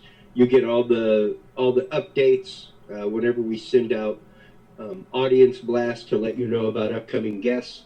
And there's even a tip calculator. So if you're out and about and having a beverage, you know what to properly tip your server. Oh man, that is thinking ahead here for your fans. And shameless. I love it. Well, and the whole idea of an AV tech like yourself coming up with this kind of tool for fans, that's fantastic. This is what it's all about, interaction nowadays, with the people on an instant basis. Well, it's really fantastic to be able to go on, and you can tune in live, all kinds of great stuff. So, yeah, there were a lot of people. I had an app for us for a little while, and I didn't think it was really worth it for a while.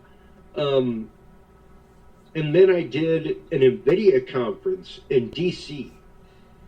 about 3 years ago, and was just out at this local bar, this tiny little bar. We were drinking, we were having fun, and somebody started mentioning my show. And this guy was like, "Oh man, I listened to that show, that's cool." And I'm like, "Oh yeah, okay man, you listen to Dudes and Beer, sure. All right, what was last week about?" And he started telling me, and I was like, "Holy crap." And he was like, "Yeah, man, look, I got the app on my phone." I'm like, "Oh, dude, that's awesome. Hi, Chris Jordan, host of Dudes and Beer. Nice to meet you." Like, what are the odds? So it literally became one of those true moments where it was like, wow, all right. Like, the app is a cool thing. And you're in a bar in Washington D.C. and you run across someone who's a fan of yours.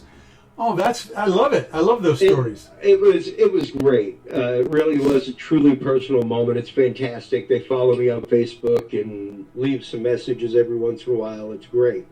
And to know that app is out there for them again, with new options, new stuff. All the video episodes are available, the RSS feed, all that good stuff. So it is really cool.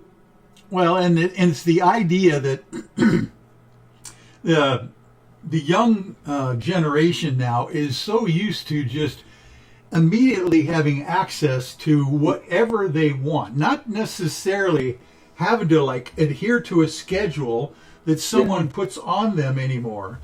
I mean, the whole idea of them not even having to go to school at a certain time, and and having to do it from their homes nowadays, is changing the way they learn too. Yeah, and I mean, it's interesting that you bring that up, because as someone who worked with youth for a long time, and even taught 4, 5, and 6-year-olds for a while, my son is coming up on that age, and just developmentally, because of the lack of contact with other people, mentally, there's a shorthand with people that you live with. Like, my wife doesn't necessarily have to say everything for me to know what she means. And it's the same way with your kids. It's the same way with brothers, sisters, moms, dads, and with their kids. You get to understand that shorthand. And because right as COVID happened, my son was just starting to go to daycare about 2-3 days a week on the regs, going out, giving my wife that time, and I was here, I was home, but that got taken away right at that crucial moment. And then now seeing him go into a day school for about 4 or 5 hours a day, from 8 to 1 o'clock, 3 days a week. It's really interesting to see some of the things that have really started to come out of him. Oh, I'll bet. And it's mainly because he's literally forced out of that shorthand that his brain is used to. Yeah. He has to use words to communicate what he wants now. And our brains get the same way. It's really interesting. And once again, just to loop back to our conversation prior to commercial, the fact that once you know how to manipulate that circuit and make that happen, it's really easy to short circuit that response. It's really easy to hijack that response, whether it's for good or for bad. and even the news cycle does that. Oh, that's fascinating that you mentioned that as well. I mentioned I raised 3 daughters, and then I had a son. The son was the youngest, and I remember for the longest time he did not have to learn to talk, because his 3 older sisters would always know exactly what he wanted, and they'd just give it to him, and he wouldn't have to say anything. Yep. Yeah. No, absolutely. Absolutely. I mean, why would you do it? It's funny. You don't have to do it. Somebody understands what you mean already. Yeah. You see? So I swear that these kids, you probably experienced this with your wife as well. You get on a psychic wave where you almost can read minds as well, and that that whole thing that your mind is a lot bigger than we think it is. I think we have that capability if we can train ourselves to do that. Oh, absolutely, and I think it goes a little bit beyond training and really more to understanding, and just really learning to recognize, because and the way I used to explain it to the junior high school students that I taught was, whenever you walk into a room and it just kind of feels like somebody's tugging on a string that's attached to the backside of your belly button, you know, like, pay attention to that. That may be good, that may be bad, but that feeling should make you go into a heightened sense of awareness. Good when point. When you get that feeling, start to look around you. If it feels like a place that you don't need to be, leave. And if nobody understands that, leave them right where they stand. Yeah. Just get out. Good advice. Especially at that age, junior high, you know, those kinds of things. Oh, absolutely. The peer pressure to stay and experience, you know, or not experience the things that they should is very strong. It's a difficult thing to deal with when you're that age, for sure. Yeah. Good advice. It's extraordinarily hard, but the thing is, it even transfers into, and I'm sure you've had the clients, even being a lawyer, where you're like, you know, there's a couple red flags here. I don't know if I should take on this case, but man, I hate to leave somebody without. You know? Yeah. But then about 3.5 steps down the road, you're like, yeah, I really shouldn't have taken this case. Yeah. I knew I shouldn't have taken that. I felt that I shouldn't have taken this case, and I just didn't listen to myself. Yeah. No, it happens. You know, it's the type of thing that you really learn. Matter of fact, initially when you start out, as you know, in your own business, you're taking every client you can possibly get a hold of. You know, no's my favorite word. And yeah, well, that's good. But, you know, you try to make it work, you know, because you need the work, you know. But eventually you learn to be quite discerning from the very beginning, because it saves you a lot of hassle later on. That's right. And there are people who need those clients, and there are clients who need those people, you know, and I am more than willing to pass those folks on, that kind of stuff. Yeah, bingo. Well, and here's another great example. I did a general practice, a little bit of everything, but I did a lot of family law, a lot of divorces and child custody and the whole thing, child support. But it seems to me, this was the terrible part. Literally, you go through a whole process with a client, and it takes maybe a year to get to trial on a divorce. It's, you know, just, you know, heart-wrenching in most cases. Yeah. No one likes to do it. But then again, the client comes to you later on, and they're getting back into a different relationship that's just as bad as the one they left. Yeah. What's up with that? You know, it's like we don't really learn. I love you, Dad.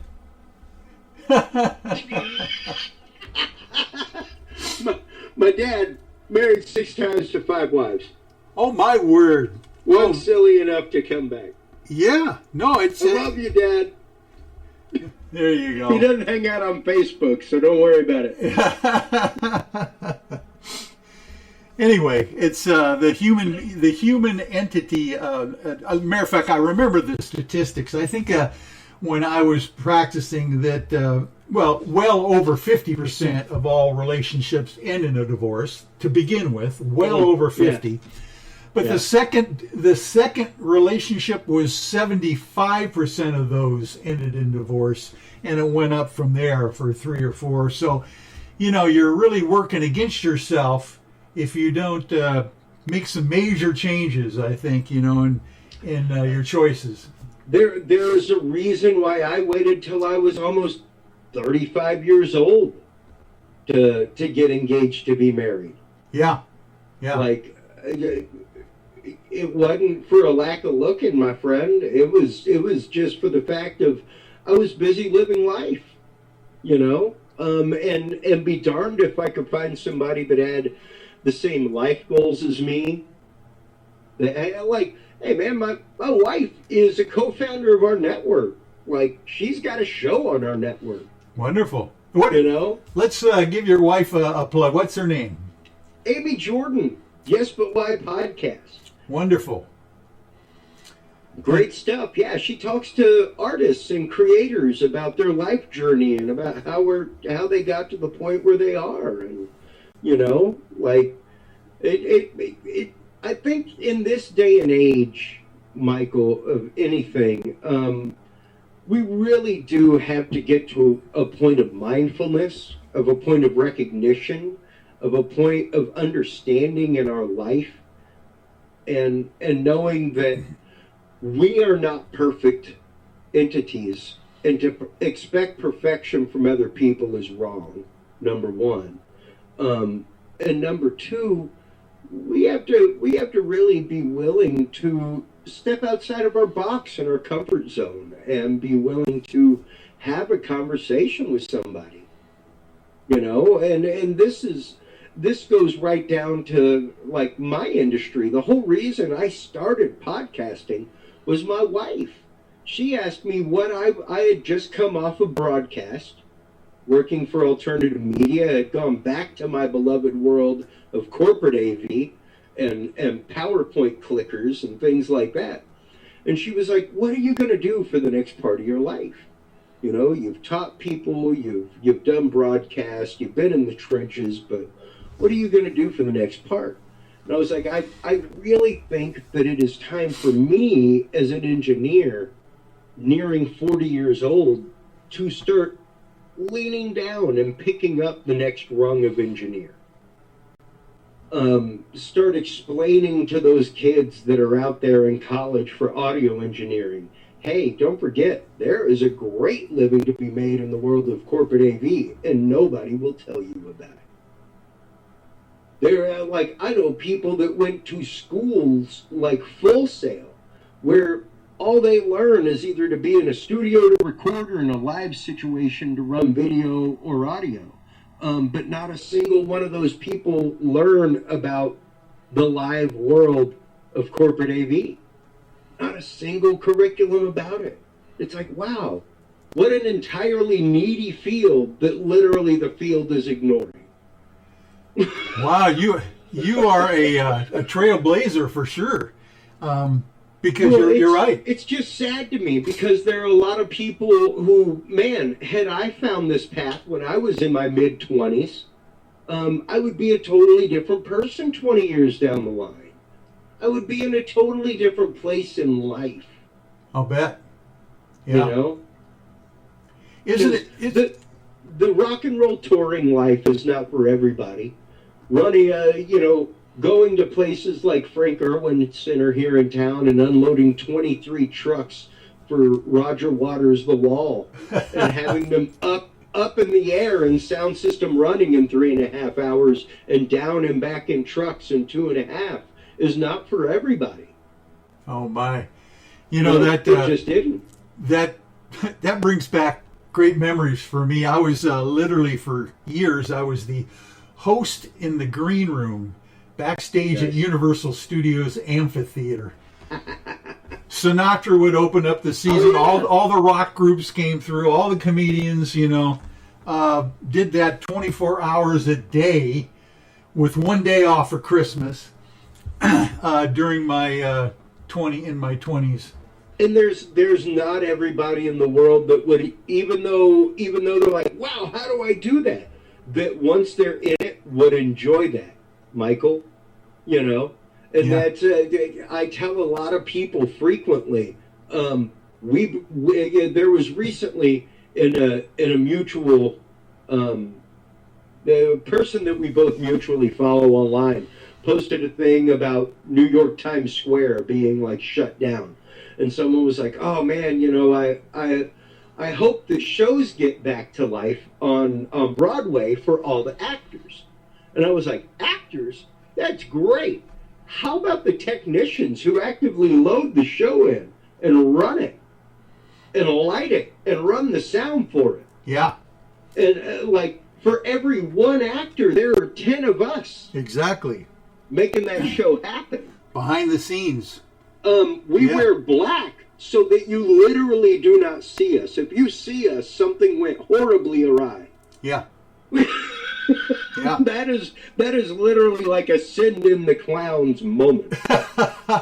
go into Broadway there for a moment to give you a deep Broadway cut, folks. That is literally like a wow. Send in the clowns. You can see every technician in broad daylight right now. If we come out from backstage, something went really, really bad. Yeah. And those rare performances where they will actually send the tech crew out for a bow is always astonishing to me how many of them there are. Yeah. Yeah. It's always fantastic. And like I told the guy, I was like, we wear black because we choose not to be recognized most of the time. We would rather just do what we love and just watch it happen. Oh, yeah. Like to this day, that's one of the reasons why I love corporate AV, is that it takes me back to my roots in theater, where we spent 2 months building a set and doing all this for a 3-week run of 9 shows, maybe a couple of matinees thrown in there, so probably 13. And then at the end of it all, we tear it all down. Yeah. It will never exist. It's called a strike. And we literally just destroy all of it. Oh, my. I know exactly what I don't know if it's wild. It's a beautiful artistic expression to like spend all this effort. It's almost like a mandala wheel. Yes. Like in that Buddhist sense where it's like we've just spent 3 weeks as a group of people constructing this, and at the end of it, we're just going to collectively destroy it and walk away and not really care. And it's not just the set that is taken down. It's like an entire creation that's been put together in this space. Yeah. That now is either transformed or totally disappeared. Yep. And I mean things onto the order of, I remember one show that I worked at the Alley Theater in Houston, Into Wonderland, it was called. It was like a musical rendition of Alice in Wonderland. Really cool blending of modern technologies at the time, projection and LED screens being used for all the backdrops. It was beautifully done. I remember the audio engineer was the original sound designer for Phantom of the Opera. Oh my! It was an amazing sound system that we were flying in the Alley Theater, and there was one huge coffin that came in, called a coffin because of its size. It's literally big enough to put somebody like me in, like 6.5 feet long, and it contained a 3-mile long snake of cable. Pretty thin cable, but there were 3 of them that were a mile long, custom made for this rig. And it's like, wow, like things like that go into this production. Where it's like, yeah, there are 20 of us heave-hoeing this cable from a trunk up up through the catwalks of a place. Yeah. Trying to pull that much cable at once. It was crazy. But yeah, come the end of the calculation, it was like that was 3 miles of cable bundled together. That is insane. That's amazing. And then it has to work, and it has to be unobtrusive as well. That's right. So it's always fun, and there's something that there's something special that goes into the arrangement of that, into the thought process of carefully planning it out beforehand and then executing it on site. Oh, a lot of planning goes ahead of all of those productions for sure, technical wise and otherwise. And speaking of planning, we're going to take our break here at the top of the hour. Right. We'll be right back, folks, in about 6 more minutes with more Spaced Out Sunday after this.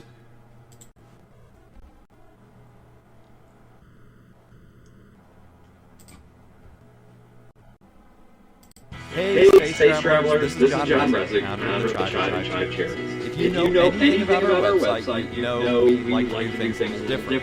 We're not some faceless organization collecting money for a ridiculous cause. Our donor dollars go directly toward life-improving items. Then we give those items directly to an underdog who needs it most. To become a donor with Spaced Out Radio's official charity, Chive Charities, just visit chivecharities.org/donate. Don't.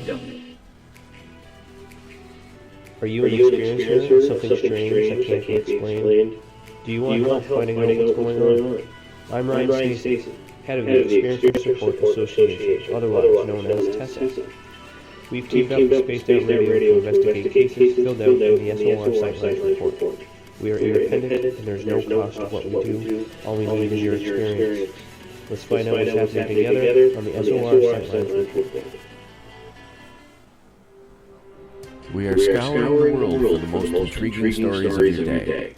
Take the time to read up on the SOR Newswire, where our team, led by Captain Shirk, will deliver to you some of the best paranormal and supernatural news, along with some stories that will blow your mind from the weird to the wacky. It's the news outside the news that piques interest, and that's what we're looking to deliver to you. The SOR Newswire, only at spacedoutradio.com.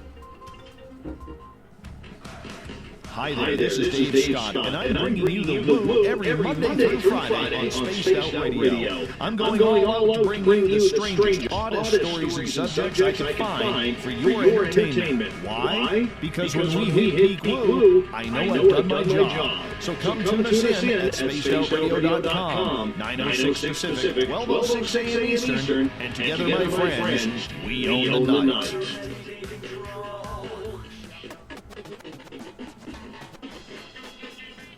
The SOR Vault is open for business, and we have some cool swag for you to pick up. All you have to do is head over to our website and click on the SOR Vault. You have a variety of cool logos to choose from, and put them on anything you want. T-shirts, hoodies, hats, coffee mugs, you name it, we can get it to you. So do your shopping by supporting the story you love. Get your Spaced Out Radio swag at the SOR Vault today.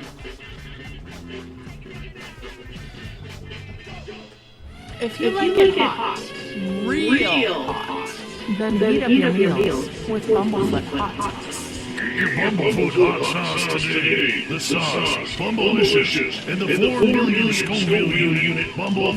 We're going in hot, real hot, coming out even hotter. Keep the milk in your butt. And tantalize your taste buds tonight. Bumblefoot Hot Sauce, available now at kajams.com. Hello, Space Travelers. It's me again, Carl. Don't forget to join the Space Travelers Club for just $5 a month. And follow Spaced Out Radio on Twitter at Spaced Out Radio. Our Instagram, Dave Scott SOR. Our Facebook page is Spaced Out Radio Show. Our archives are free at youtube.com/Spaced Out Radio. Come woo it up with Spaced Out Radio today. Bye!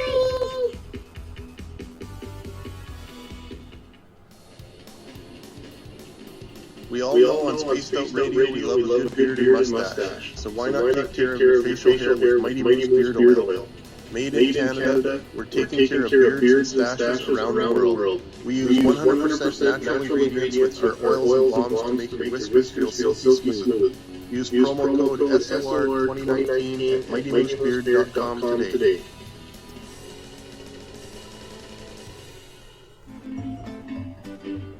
Looking for creative ways to get your company out in public? How about advertising on Spaced Out Radio? Our sales department is waiting to hear from you. We can work around any budget. From commercial spots to banners to special promotions, there are many opportunities to get your name and product out to our SOR listeners. For a price guide and more information, please contact us at sales@spacedoutradio.com. Get your horns up with me on Spaced Out Radio. This is Ron Bumblefoot Fall. Come tune into SOR where you can hear me rock out when Little Brother is watching, the official theme song of Spaced Out Radio. And then come on over to bumblefoot.com where you can find out about my tour schedule, my music, and everything else. Bumblefoot.com keeps you up to date on what I'm doing and the best way to stay in touch with my music and music.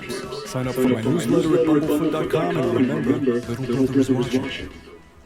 Hi, this is Amber Becker, and I want to invite you to subscribe to our YouTube channel where we store all of the SOR show archives for free. And as an added bonus, every 2 weeks I'm posting brand new content on Cryptid Tales, where I will get into some of the spookier legends and folklore from around the world and tell the stories that go with them. Find us at youtube.com/Spaced Out Radio and check out Cryptid Tales today. Drop a comment and let me know what you want to hear. See you there. For the price of one cup of coffee a month, you can become an SOR Space Traveler. The Space Travelers Club is a place where you can interact with other listeners, either live during the show or on our great forum. We want your stories, pictures, comments, and ideas. You'll get live video streams, exclusive content, and be a part of our newsletter. Stay in touch with everything SOR. The Space Travelers Club is just $5 a month at spacedoutradio.com. Hey everyone, I'm John Edwards. And I'm Stacey Edwards. Together we're taking over Saturday nights on Spaced Out Radio, where we're going to bring our own experiences of the paranormal and talk to the best people we can find to help bring you answers to your strange tales. We're here to entertain your need for weekend. Woo! So tune us in at spacedoutradio.com starting at 9:06 Pacific, 12:06 a.m. Eastern, where we can all get a little spooky together. Spaced Out Saturday nights right here at spacedoutradio.com.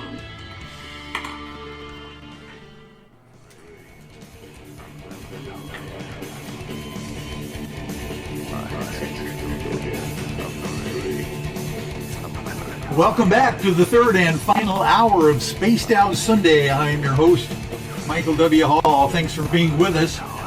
We welcome back everyone listening in on our terrestrial affiliates, WQEE 99.1 FM in Noonan, Georgia, and UPRN 107.7 in New Orleans, Louisiana. On the digital side, we are also on Revolution Radio. And don't forget, you can always check out our archives for free at youtube.com/Spaced Out Radio. Do us all a favor and hit that subscribe button. Our website is spacedoutradio.com, where we have a plethora of features for you, including rocking out to some Bumblefoot, shopping at our Spaced Out Radio store, and catching up on Captain Shirk's SOR Newswire, and so much more.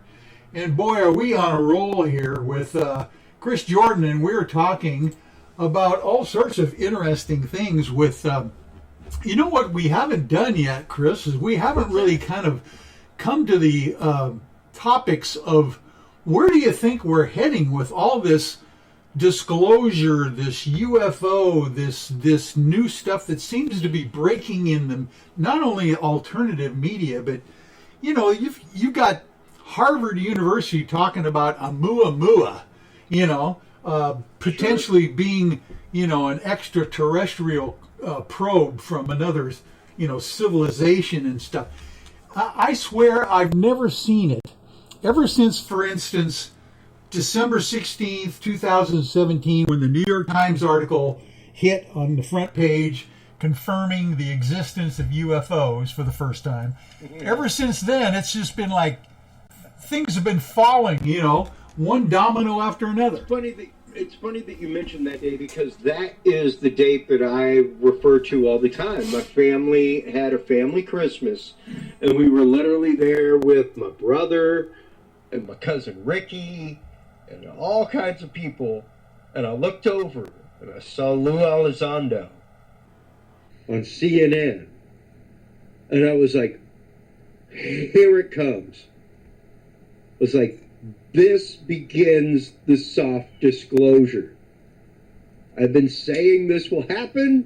It's happening right now. What was your feeling in front of your family? I don't know how you feel, but they laughed horribly at, oh yeah, okay, whatever. Yeah. I'm like, dude, look at what is happening right now. It's like, I am not saying whatsoever that those are extraterrestrial vehicles. But I am not discounting that, nor that they are transdimensional.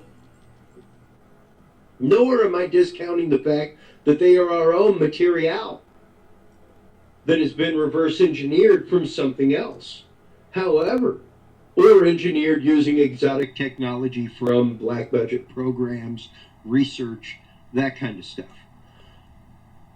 But what you have to see in front of you is utter evidence of the fact that this has been a possibility the whole time. Yeah. And when you're talking about the Pentagon and the Department of Defense confirming that we're spending $22 million trying to figure it out. Now, granted, remember, and it's an odd chain of events and an odd chain of custody when you start looking at Lou Elizondo and all that stuff, because when Lou Elizondo brought it out, it was not yet confirmed.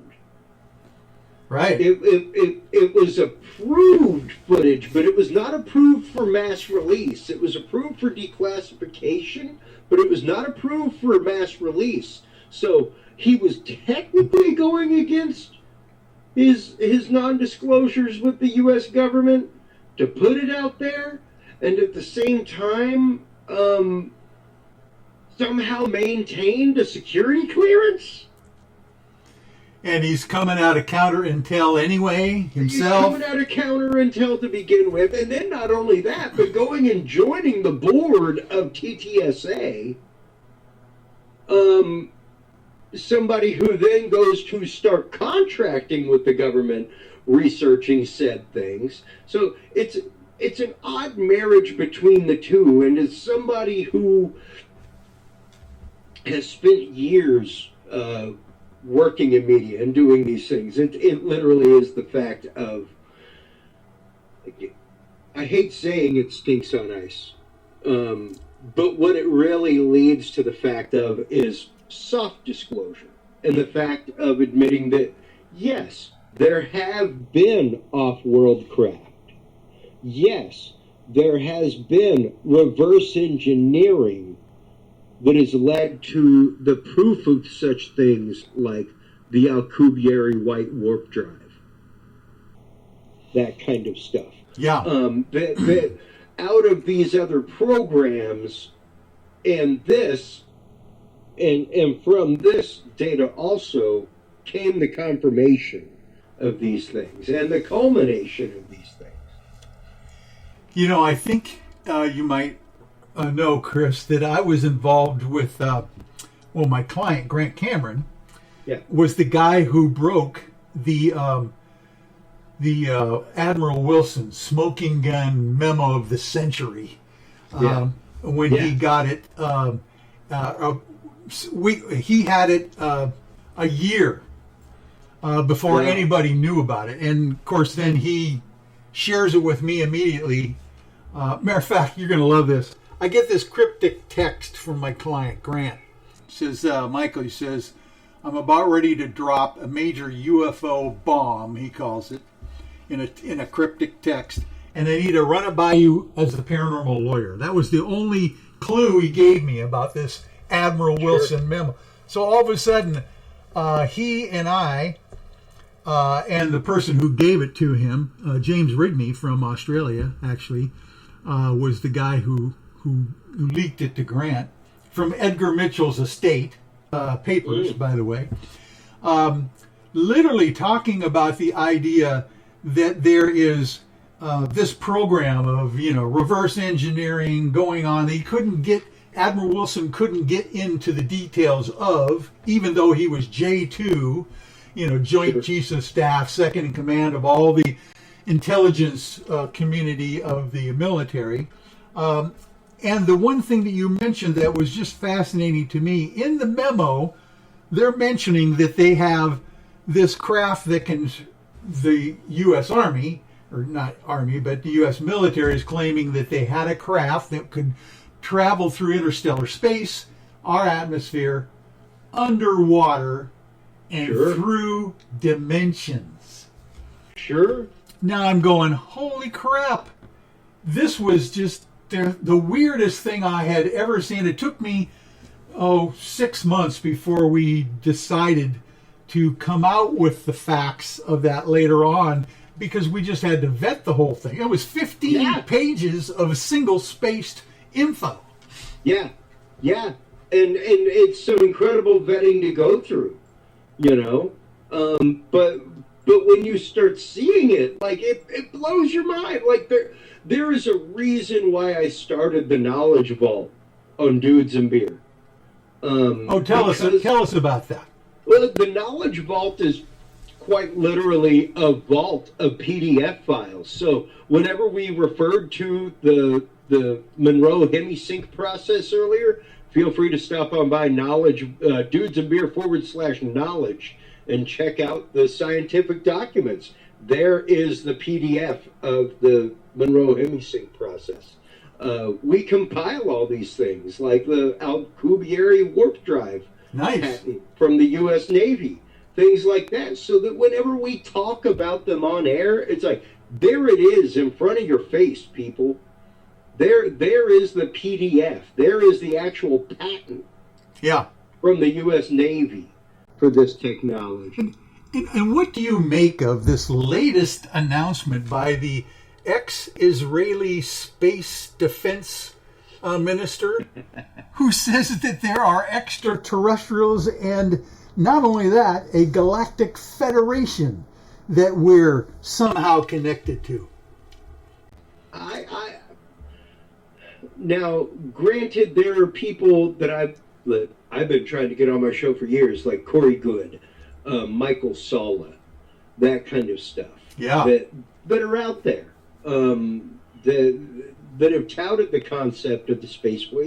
Even whenever the Space Force happened, we covered it on my show, and it's like, if any of you think this is new, or a new concept, or a new idea, I guess you never heard about the X-37, which the first time we heard about the X-37B was after it landed after a successful 1.5 years in orbit.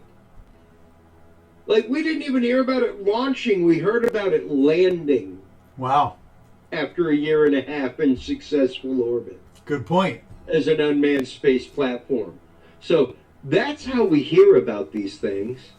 So if you think that the Space Force is anything new, I'm very sorry for you. You apparently paid zero attention to it. And granted, that is not to say that we have bases on the moon, that we have bases on Mars, that we have bases floating around the Earth. That's not to say that, but it's also not to preclude that.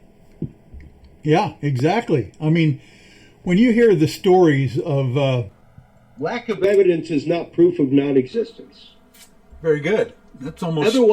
Otherwise, everybody that believes in God needs a little bit of help. That's right. Very good. I like that analogy. Give me your quantifiable evidence. Yeah. Oh, yeah. Definitely. And this is from an experiencer, like more than once in his life experiencer. Give me your quantifiable evidence. Yeah, definitely. Other than that, it's faith, not science. That first quote that you just came up with is like right out of X-Files. I remember Mulder saying that. To the smoke, it wasn't this. It was Deep Throat. They were talking about in Washington D.C. You know, I love that series. All 202 episodes. Lack of evidence is not proof of non-existence. If that was the fact, much like we talk about on Dudes and Beer regularly, don't forget that it is only until the last 500 years of humanity that we have all collectively decided that the Earth is actually round. Yeah, that's until then, to believe otherwise, you were driven out of your town for witchery. You were excommunicated. You were called a crazy person. The Earth is flat. You will fall off the edge. What are you talking about? It took people with open minds and open hearts and a little bit of evidence to sit down and have the conversation and be willing to have it. Well, and we were talking earlier with your own great-grandmother being alive before the Wright brothers even left the ground. My God, I when I think about that, it's only in 1903 that we started flying anything. And, then later on, we're, probably traveling around the universe, maybe even after the 1930s, with the... With the Nazis potentially with their contact with alien Vril or whatever you want to call them, but with the Vril Society and talking about Der Glocken, possible time and space manipulation, all kinds of technologies. That's something we I'm interested in as well, is the whole idea of time travel. Do you think it's possible? Do you think Absolutely. I wonder. Yeah, we have already proven it. We've already teleported particles of light. So once you can do that and you can control where light's appearing and when, you have controlled time. The speed of light is a known quantitative, and you have just altered it. My goodness. Yeah. To think about it in that way in and of itself, whether it's saying I'm going to tell it to take route A or B, you've altered the path of it. And by that right, like, you've already opened the rabbit hole. Yeah. Now, of course, there are concepts and supposed plans of time dilation devices, all kinds of things. There was a recent data dump, I think, that released something along those lines, saying that, like, we have the ability to do such things, and even to look at, like, I am one of those people, Michael, that in the early 90s had a stepmother who was from South Africa. And I remember having a very long, deep discussion with my stepmother about the death of Nelson Mandela. Oh, my. And what it meant, and what apartheid was, and what was going on. Nelson Mandela did not die in prison, though I remember this. Yes. So, yeah, I mean, that's one of the many circumstances that people say, like, maybe they've been playing, maybe they've been tinkering, you know? Yeah, exactly. There was even the joke about, like, hey, quit playing around with the time, with the timeline, because now you gone and jacked us up and gave us COVID. You know? Yeah. So, yeah, oh, that's fascinating. Is it the fact that we would be able to bend and warp space-time? Yes. I do not doubt that one bit. That's the only way that we would really be able to manipulate a faster-than-light style of travel. That's really one of the only ways. And you know, considering taking kind of the concept of a quantum vacuum to basically attract and repel at the same time, almost the same way that an electric motor does, where one side's attracting, the other side's repelling, and then vice versa, and that's the alternating current that makes the thing spin and spin and spin. Kind of the same idea, where you have one side of the craft always bending and folding space, and the other side of the craft repelling that bended and folded space. There's all kinds of theories with. I mean, and that's how they're saying these USOs underwater UFOs can travel without displacing the water around them for some reason. To bring it full circle right back to vibrations. Yeah. Right back to vibrations and vibrational fields, because it really is that. Like they were saying, that quantum vacuum between the two layers of hull that would create that. Yeah. So really wild concepts, really interesting, exotic technologies. And I love diving into that. Like, it's some of the stuff that I love reading. That'd be right up your alley with your technical abilities and your creativity, for sure. The thing is, I don't know the math. But I grasp the concept. Like, I grasp a lot of the concepts when it comes to astronomy, astrophysics, things like that. I just spent years reading things like string theory, that kind of stuff. Oh, wow. Well, I mean, instruction manuals make more sense to me than novels. Good for you. When I was a kid, there's a book that probably has my name all over the checkout card at the public library down the road from my house. But it was a book on how to build solid-state lasers. Oh man, you're like in like 7th, 8th grade checking that thing out. Man, I had no business checking that out. I don't know how to get a hold of a ruby rod. I mean, granted, I have some on my eBay list now. It sounds like you were a young Bob Lazar yourself. I was always fascinated by technology. I wanted to take it apart, figure out how it worked, learn how it worked. Yeah. It took me till late in life to learn. I taught myself to read schematics and to understand a lot of the stuff. So yeah, like between classes I took in high school and college and friends I had who were way smarter than me, and just going through and learning things, it is literally amazing what you can learn if you spend the time on the internet. Well, yes, and if you've got the ability, it sounds like you've got the double E electrical engineering kind of brain that can actually take those things apart and step by step and try to figure it out. Well, yeah, and I mean, I had always understood the concept of how these things work, and when it came to hard equipment, knew how to connect things together and make them work. It took me a long time to get to the point of saying, well, maybe if I give it a shot, I can learn schematics and grasp this even harder, and I do now.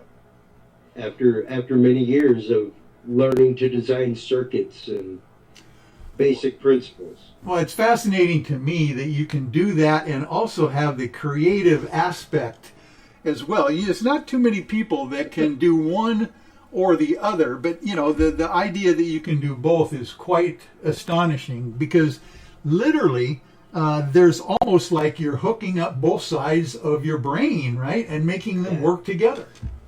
Yeah, and my wife not too long ago asked me, when I guess we were on vacation for a friend's wedding in Arizona, and I had just released an album shortly before that. And it had come out on platform, and I was like, ooh, well, we're driving out in the desert, let's listen to it. And I was enjoying it. She was like, wow, you genuinely enjoy listening to your own music, don't you? Like, how is that possible? And I was like, I got to the point years ago that I do not toil over my music. I do not toil over its creation. I am a vessel. I let it happen. I let the creation happen. I don't fight with myself. If something sounds good, cool. If not, I don't care. Get rid of it. So for me, it's a very cut and dry process. And it's something that happens so fast, so rapidly, that I still get to enjoy it. It's not like I spent an entire day getting a guitar track right and then came back tomorrow and polished it up. So whenever I listen to it, I always find new things. I always find fun stuff because, yeah, I was just lost in that moment of creation and composition. Wow, that's very rare. And it's very rare for you to be able to so quickly turn on that channel, to be able to get to the it's almost as if I don't know how many musicians have said this, that the thing was written for them. They were just channeling it, and it's almost as if you've got to be in that zone to be able to accept those things. Well, and I am a big believer in the concept of the hearth. I think that it is a lost concept both in art and in home. And you're saying hearth, as in a fire hearth. Yeah, I like that. The idea of the hearth in ancient Greece was it was somewhere that you greeted the muse. For your listening audience, over my left shoulder here is my command station, and it's a dual bay, 12 rack system with synthesizers and drawers, all kinds of fun stuff. And All I have to do is flip one switch to turn on synthesizers and one to turn on effects if I want to. But it is all there, ready to go at a moment's notice in case I have an idea. Oh man, I love it. And it really is enabling yourself and your brain, because otherwise, by the time I've hooked up a recorder, set up an interface, started a digital track, started a project file, I've got 20 minutes of work before I even get out what I heard in my head 20 minutes ago. Exactly. Yeah. And the concept of that is just, it's ridiculous to me. I'm not going to put my muse through that. Good for when you. When she speaks to me, I need to be ready to translate her. Oh, I like it. We're going to go. And the only way to do that is to literally, like we were saying, to loop it all back to the beginning, man. Set up time. Set that time aside. Make sure that time exists so that if it hits you, you're ready. Yeah. And set up a space that is sacred to you, whether it's your podcast, whether it's your hobby, whether it's your sewing, whether it's your fly tying. There you go. I don't care. There you go. This is your sacred space that when you come here, this is what you do. Politics doesn't exist. Dinner doesn't exist. Yep. Fly tying exists. That's it. Well, that's... That passionate moment exists, and you have created that space for the muse to come and land and live. And your muse is no longer entangled in the TV hanging in the front room or in your kid's room. It has a special and a sacred place to be. I love it. The hearth. With that, we're going to take our last break. Doggone it, this is just going so fast. We'll be right back, folks, with more of Spaced Out Sunday right after this.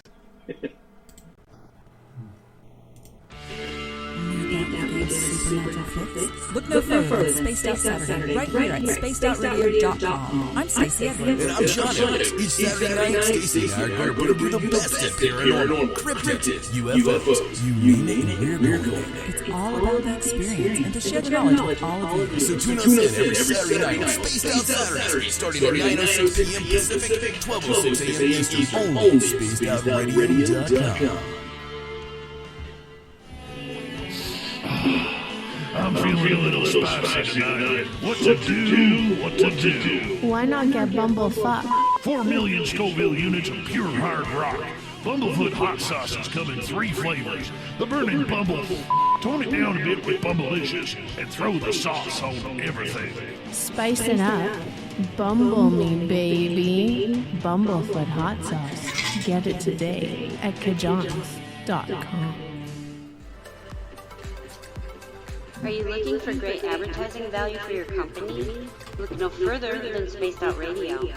We have a multitude of places to get your name out there, including commercial ads during the show, special promotions, and banners on our website. Our audience is proven to support the companies that support our show. We can make your budget work for you. For more information, please contact us at sales@spacedoutradio.com. Hey everybody, the SOR Space Travelers is open. For just $5 a month, you can hang out with Dave and our crew privately in our members-only section. With your signing, you'll receive newsletters on what's going on with Spaced Out Radio. You'll have direct contact with the host during the show in our chat, live streaming videos, and a great forum for your posts and more. Become a space traveler now at spacedoutradio.com.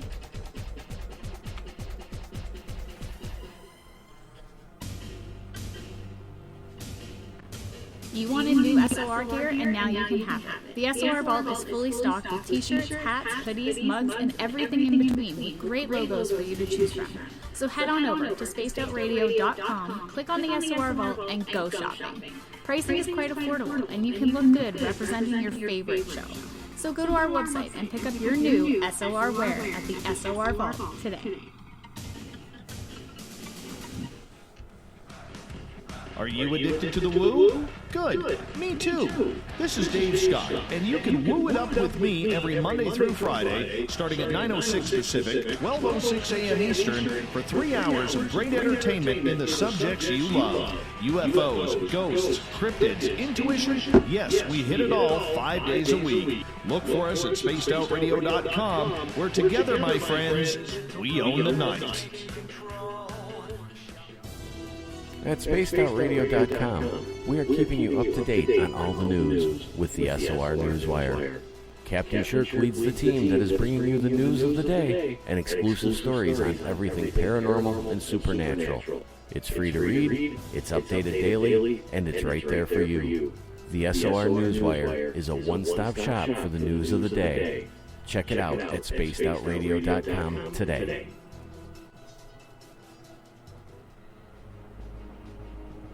Hello everyone, this is Ryan Stacy from the Experiencer Support Association, otherwise known as TESSA.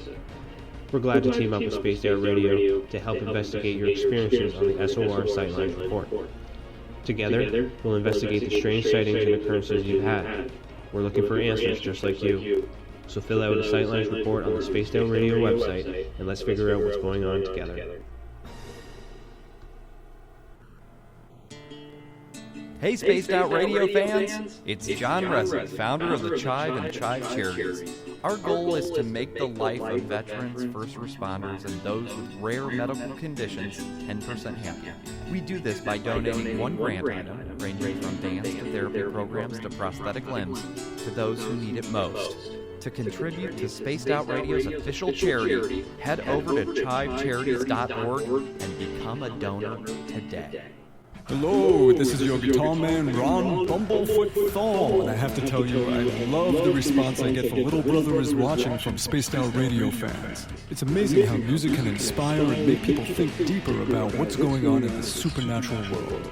You can head over to my website, bumblefoot.com, to check out my music, my guitar workshops, my touring, even check out some of the hot sauces that I'm working on.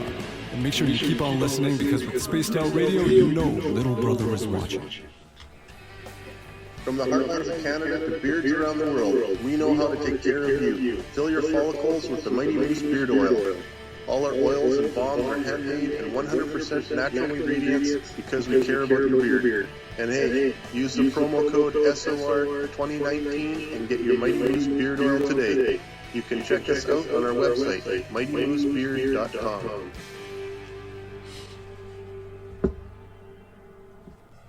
We're adding to the entertainment online for Spaced Out Radio. I'm Amber Duckford, and I want to invite you to subscribe to our YouTube channel and check out Cryptid Tales, where I will take you on a journey into some of the strangest legends and lore from around the world, relaying the stories to you of the strange creatures and experiences that people have had throughout time.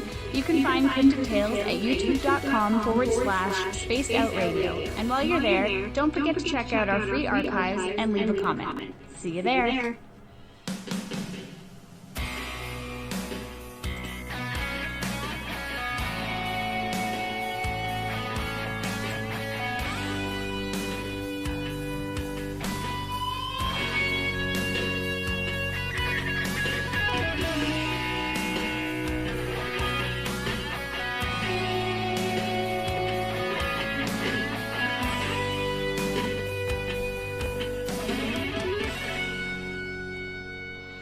And we are back with Chris Jordon here, and we're talking about everything paranormal. You know, Chris, at about this point in the show, I always like to, this is our last segment here, I like to ask, we probably didn't talk about something that you like to talk about or have not brought up yet. Is there anything else that you thought maybe we should cover tonight?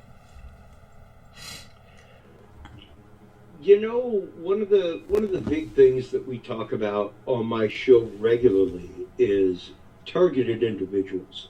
And it was brought up to me recently. I found it hilarious that there is now a study out there about targeted individuals called the Hall Effect. Is that right?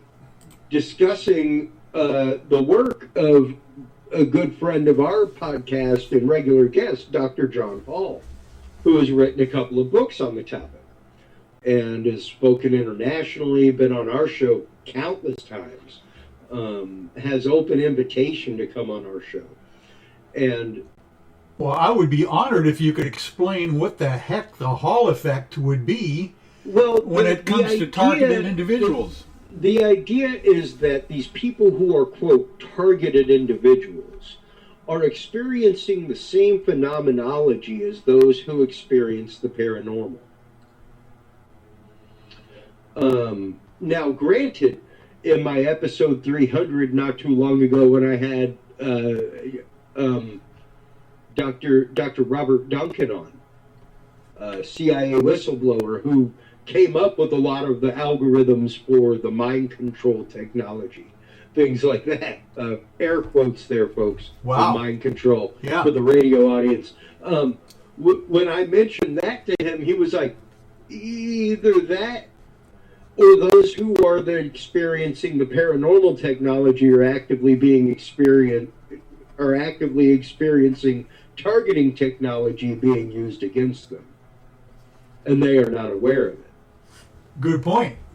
So I was like, ooh, good flip side of the coin there to think about, Doctor. And, we really do have to call into those questions. We really do. And there's even been like a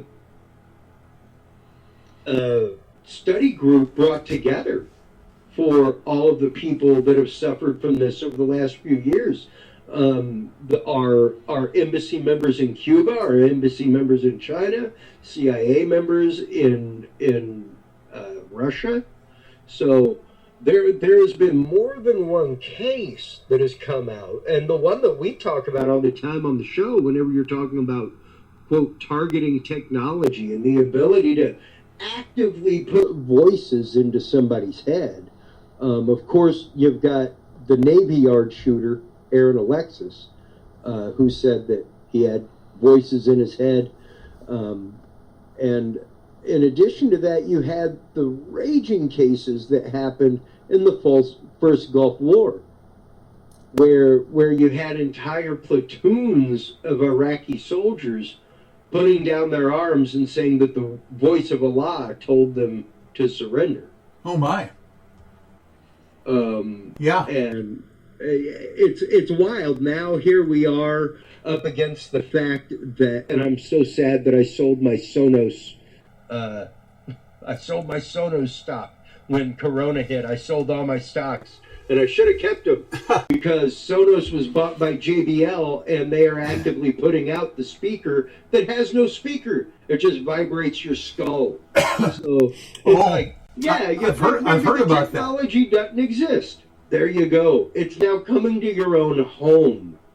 Yeah. Coming to your own home. Becoming commercialized for sure. Because what's that new? Is it a new device headset, or is it a something else that was that you just touch it to yourself and you hear it through your skin? Yeah. Oh yeah. I've got bone conductive headphones, all kinds of stuff. But this is quite literally like a speaker bar that sits in your living room, and you can be on your couch. And it doesn't emit sound, it emits vibration, which I would technically the same thing, but it's basically in the infrasound range, vibrating your skull to put the sound in there. Oh my. Instead of there being an external speaker vibrating air to get there. Yeah. Now, those kinds of technical capabilities, would they have to be? Are they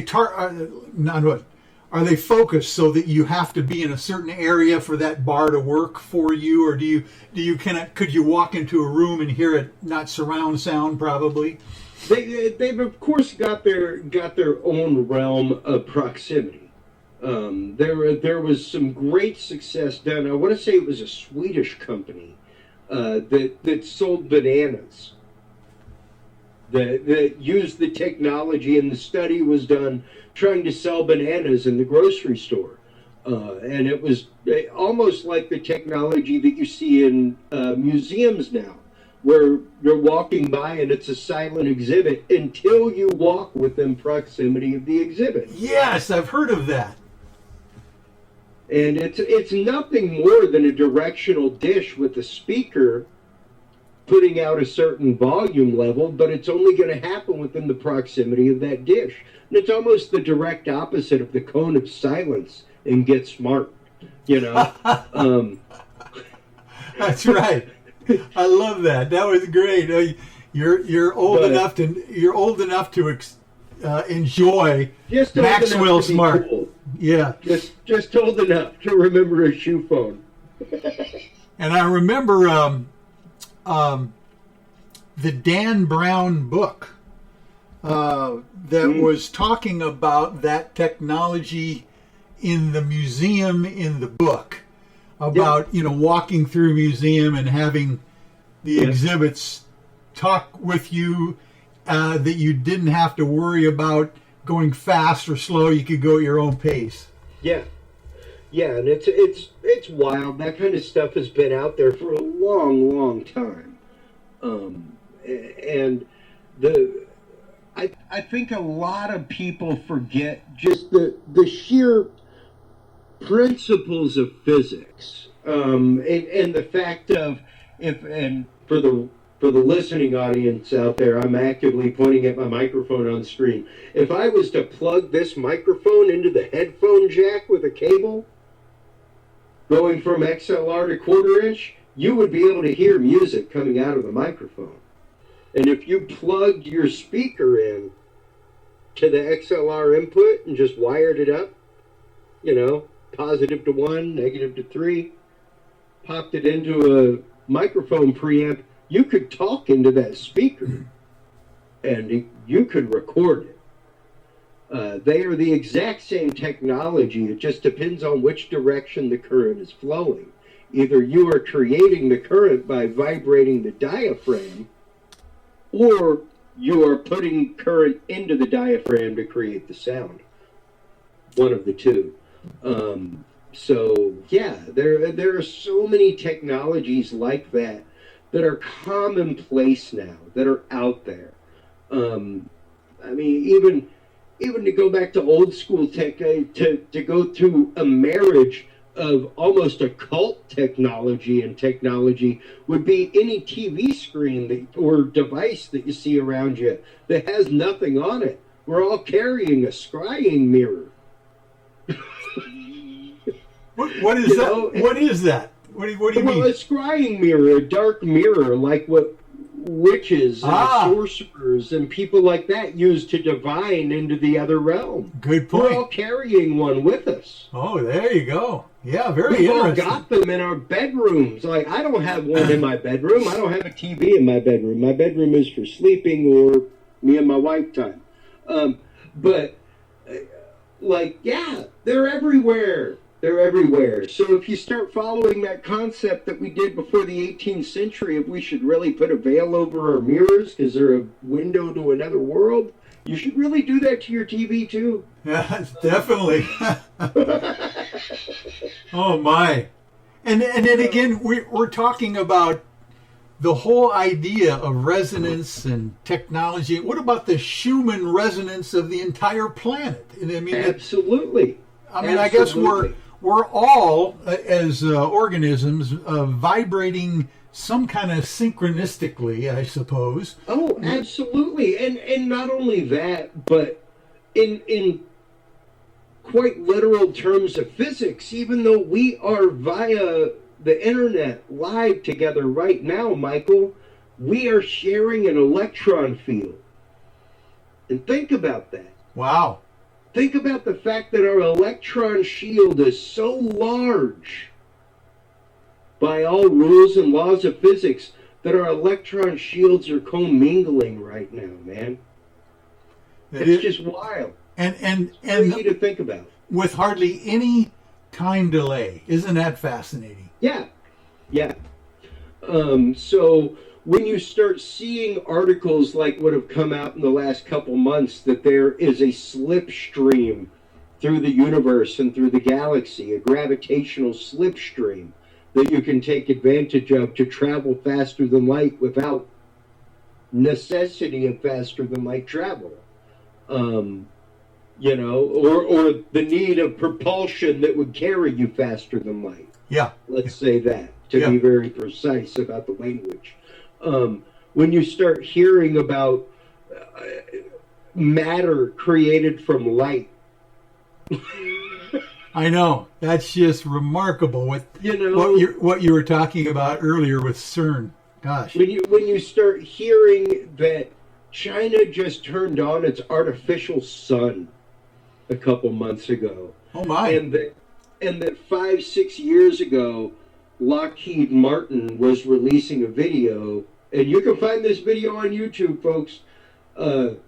Lockheed Martin Skunk Works talking about, fusion technologies, talking about reactors, and the guy in the room has a reactor behind him, smaller than the size of the room. Whoa. He's like, this is like first generation, we figured we'd be able to up generation this about every 6 months. And it's a nuclear reactor the size of the room. It's functioning. And he's talking about how, of course, we'll be using it for platforms of defense and things like that, and then putting it out into the private sector, that kind of stuff. Yeah. And this was 5 years ago, so right, and those are talking about a minimum of that, and the fact that it could be micro-sized and generationed over every 6 months. Imagine where we might possibly be today. Imagine just where we are, knowing what is commercially available on the shelf, and the fact that anything military-wise is 10 generations beyond that. Yeah, exactly, and that's what we know about, not that we don't know about. And when Bob Lazar was talking about, if his story is true, working on some kind of a small thing that was actually the propulsion system for the saucer or whatever it was, the sport model, was like a big enough to be a football, Mm-hmm. Oh my. And to be vindicated years later with his element actually being found with the properties that he said it had. That is remarkable. Yes. Element 115. That's right. All of a sudden exists. Unpentium. Yeah, there you go. Unpentium. I love the way they create those names too, Oh my, and now they're talking about the idea that in our Milky Way galaxy, not only are we moving throughout space, in our own solar system, but our solar system is getting to a different portion of the galaxy that's supposedly consciousness raising or something happening. So that only happens every 15,000 years upon galactic rotation, Yeah. I was recently on Charles Christian's radio show in the UK, and one of the things that we talked about was the cyclical nature of mankind, period. And if you start looking at the things that happened 100 years ago, Spanish flu, once in a century disease, same thing right now. Yeah. Mask up. I don't want to wear a mask. Mask up. Same thing that's happening right now. The rise of spiritualism. In the early 1920s. The abundanza of paranormal shows on TV now, bringing to light spiritualism in kind of the same way, where there are people like me going, hey, maybe not everything's in order. I'm not saying they don't exist, because I've seen and experienced wild things out there. But it doesn't mean that they all are, Yeah. And in the same right, even that cult of personality mentality, where when you look at the 1920s, we had people moving out to the West, to go on wild spiritual retreats with gurus and joining cults and all kinds of stuff. And we are right up against that same thing right now. Like, it's strange when you start looking at all that. My good idol Art Bell used to describe it as, the quickening. Right. The fact of, like, things just seem to be moving at this more rapid and frenzied pace towards something. Yeah. Yeah, someone said, was it today? I forget where I heard this, that the world seems to step aside for those who are on the path, on a mission for some reason. And various cycles like that happen. I mean, the spiritual revivals that happen, in religion are just fascinating studies in themselves and stuff. And I really, literally, I'm 68 years old now, and I'm literally having the time of my life being able to use what I experience and wisdom I might have gathered through my years of growing, and now being able to see that these amazing things are just becoming more and more aware for people to talk about. And so, I was going to say, but just as somebody who interviews people typically, I want to ask you a question real quick, man. Like, what has it been like for you as a lawyer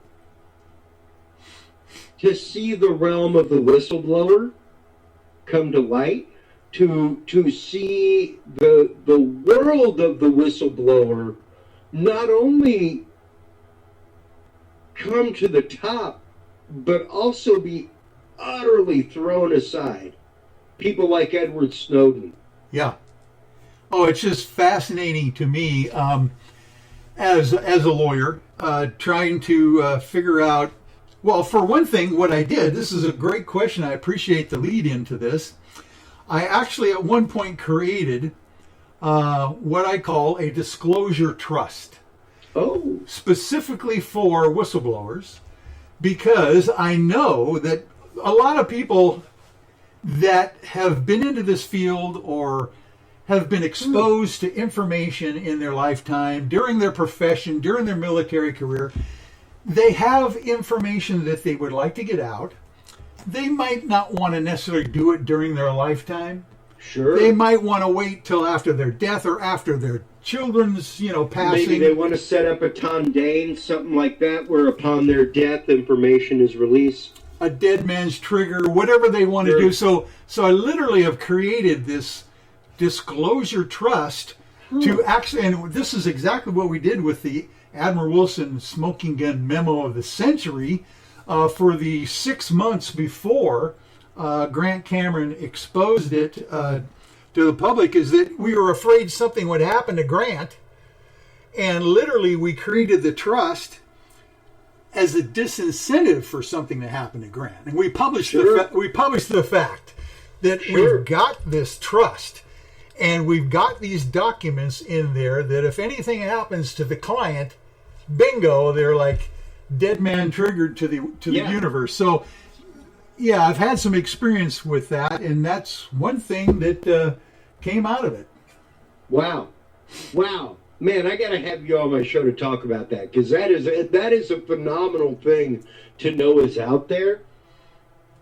Well, yeah, it's available, and there are many ways to set it up to protect, not only to protect the information, but to protect the person. Yeah. Because if you set up the dead man's trigger, there's a disincentive for anybody to mess with this guy. Yeah. And, much like people like Terry Lovelace, who, like we were saying at the beginning of the show, was a DA. Yeah. Were he to come out with his experiences while holding office, that Lord knows the investigations it would trigger. Yeah. No, it's fascinating. I would love to be able. One of these days, I'll get him on my show as well. I'd love to be able to talk with him. We can make that happen. Oh my, that would be wonderful. I text with Terry regularly. I was supposed to see him in Dallas this weekend, man. We'll make that happen for you. Oh, what a guy! Well, listen, this has just been fantastic. We're done with our 3-hour broadcast, and I apologize again for making you go the entire circle because Peter Davenport wasn't here. You did a wonderful job here. Let's make sure that people know how to get a hold of your material again. Absolutely. Time for shameless self-promotion. Dudesandbeer.com is where you can go for the show. Dudesandbeer.com/knowledge is where you can go for the Knowledge Vault, all the great declassified documents. /app is where you can go to download the app, which has access to all of that. NoDisassemble.com is where you can go to get the new upcoming album, Prayer Ad Somnum. I will make sure to send you a pre-release press copy of that, Michael, for your own uses. Oh my, I'd be honored. I would love to get a review from you. So, but that album will be out, wide release, coming up March 9th, as well as an upcoming No Disassemble app, complete with meditation videos for chakras, all kinds of stuff. So, oh my. Well, thank you again. Tell your wife thank you, and also your son. Oh my gosh, we even got his name on here, so that was wonderful. Right. Okay, well, we'll have you back for sure, and anytime you need anything from me, just let me know. You bet. All right, Chris Jordon, ladies and gentlemen, we will be right back after this message.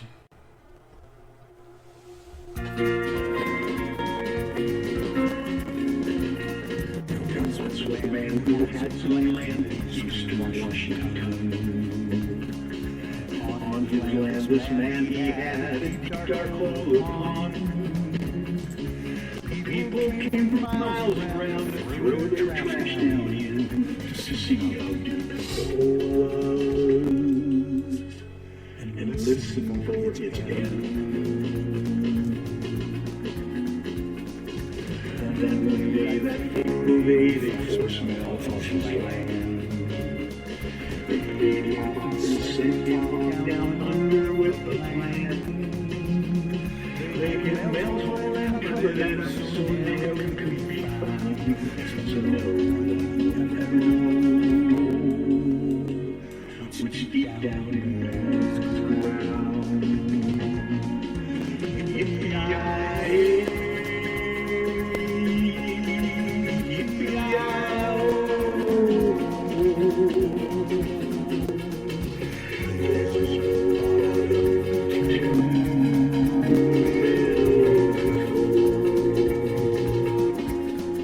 Well, I want to remind everyone that Mr. Ron Bumblefoot Thal is the official music of Spaced Out Radio, rocking us in and out of every single show. You can find more information and music at bumblefoot.com.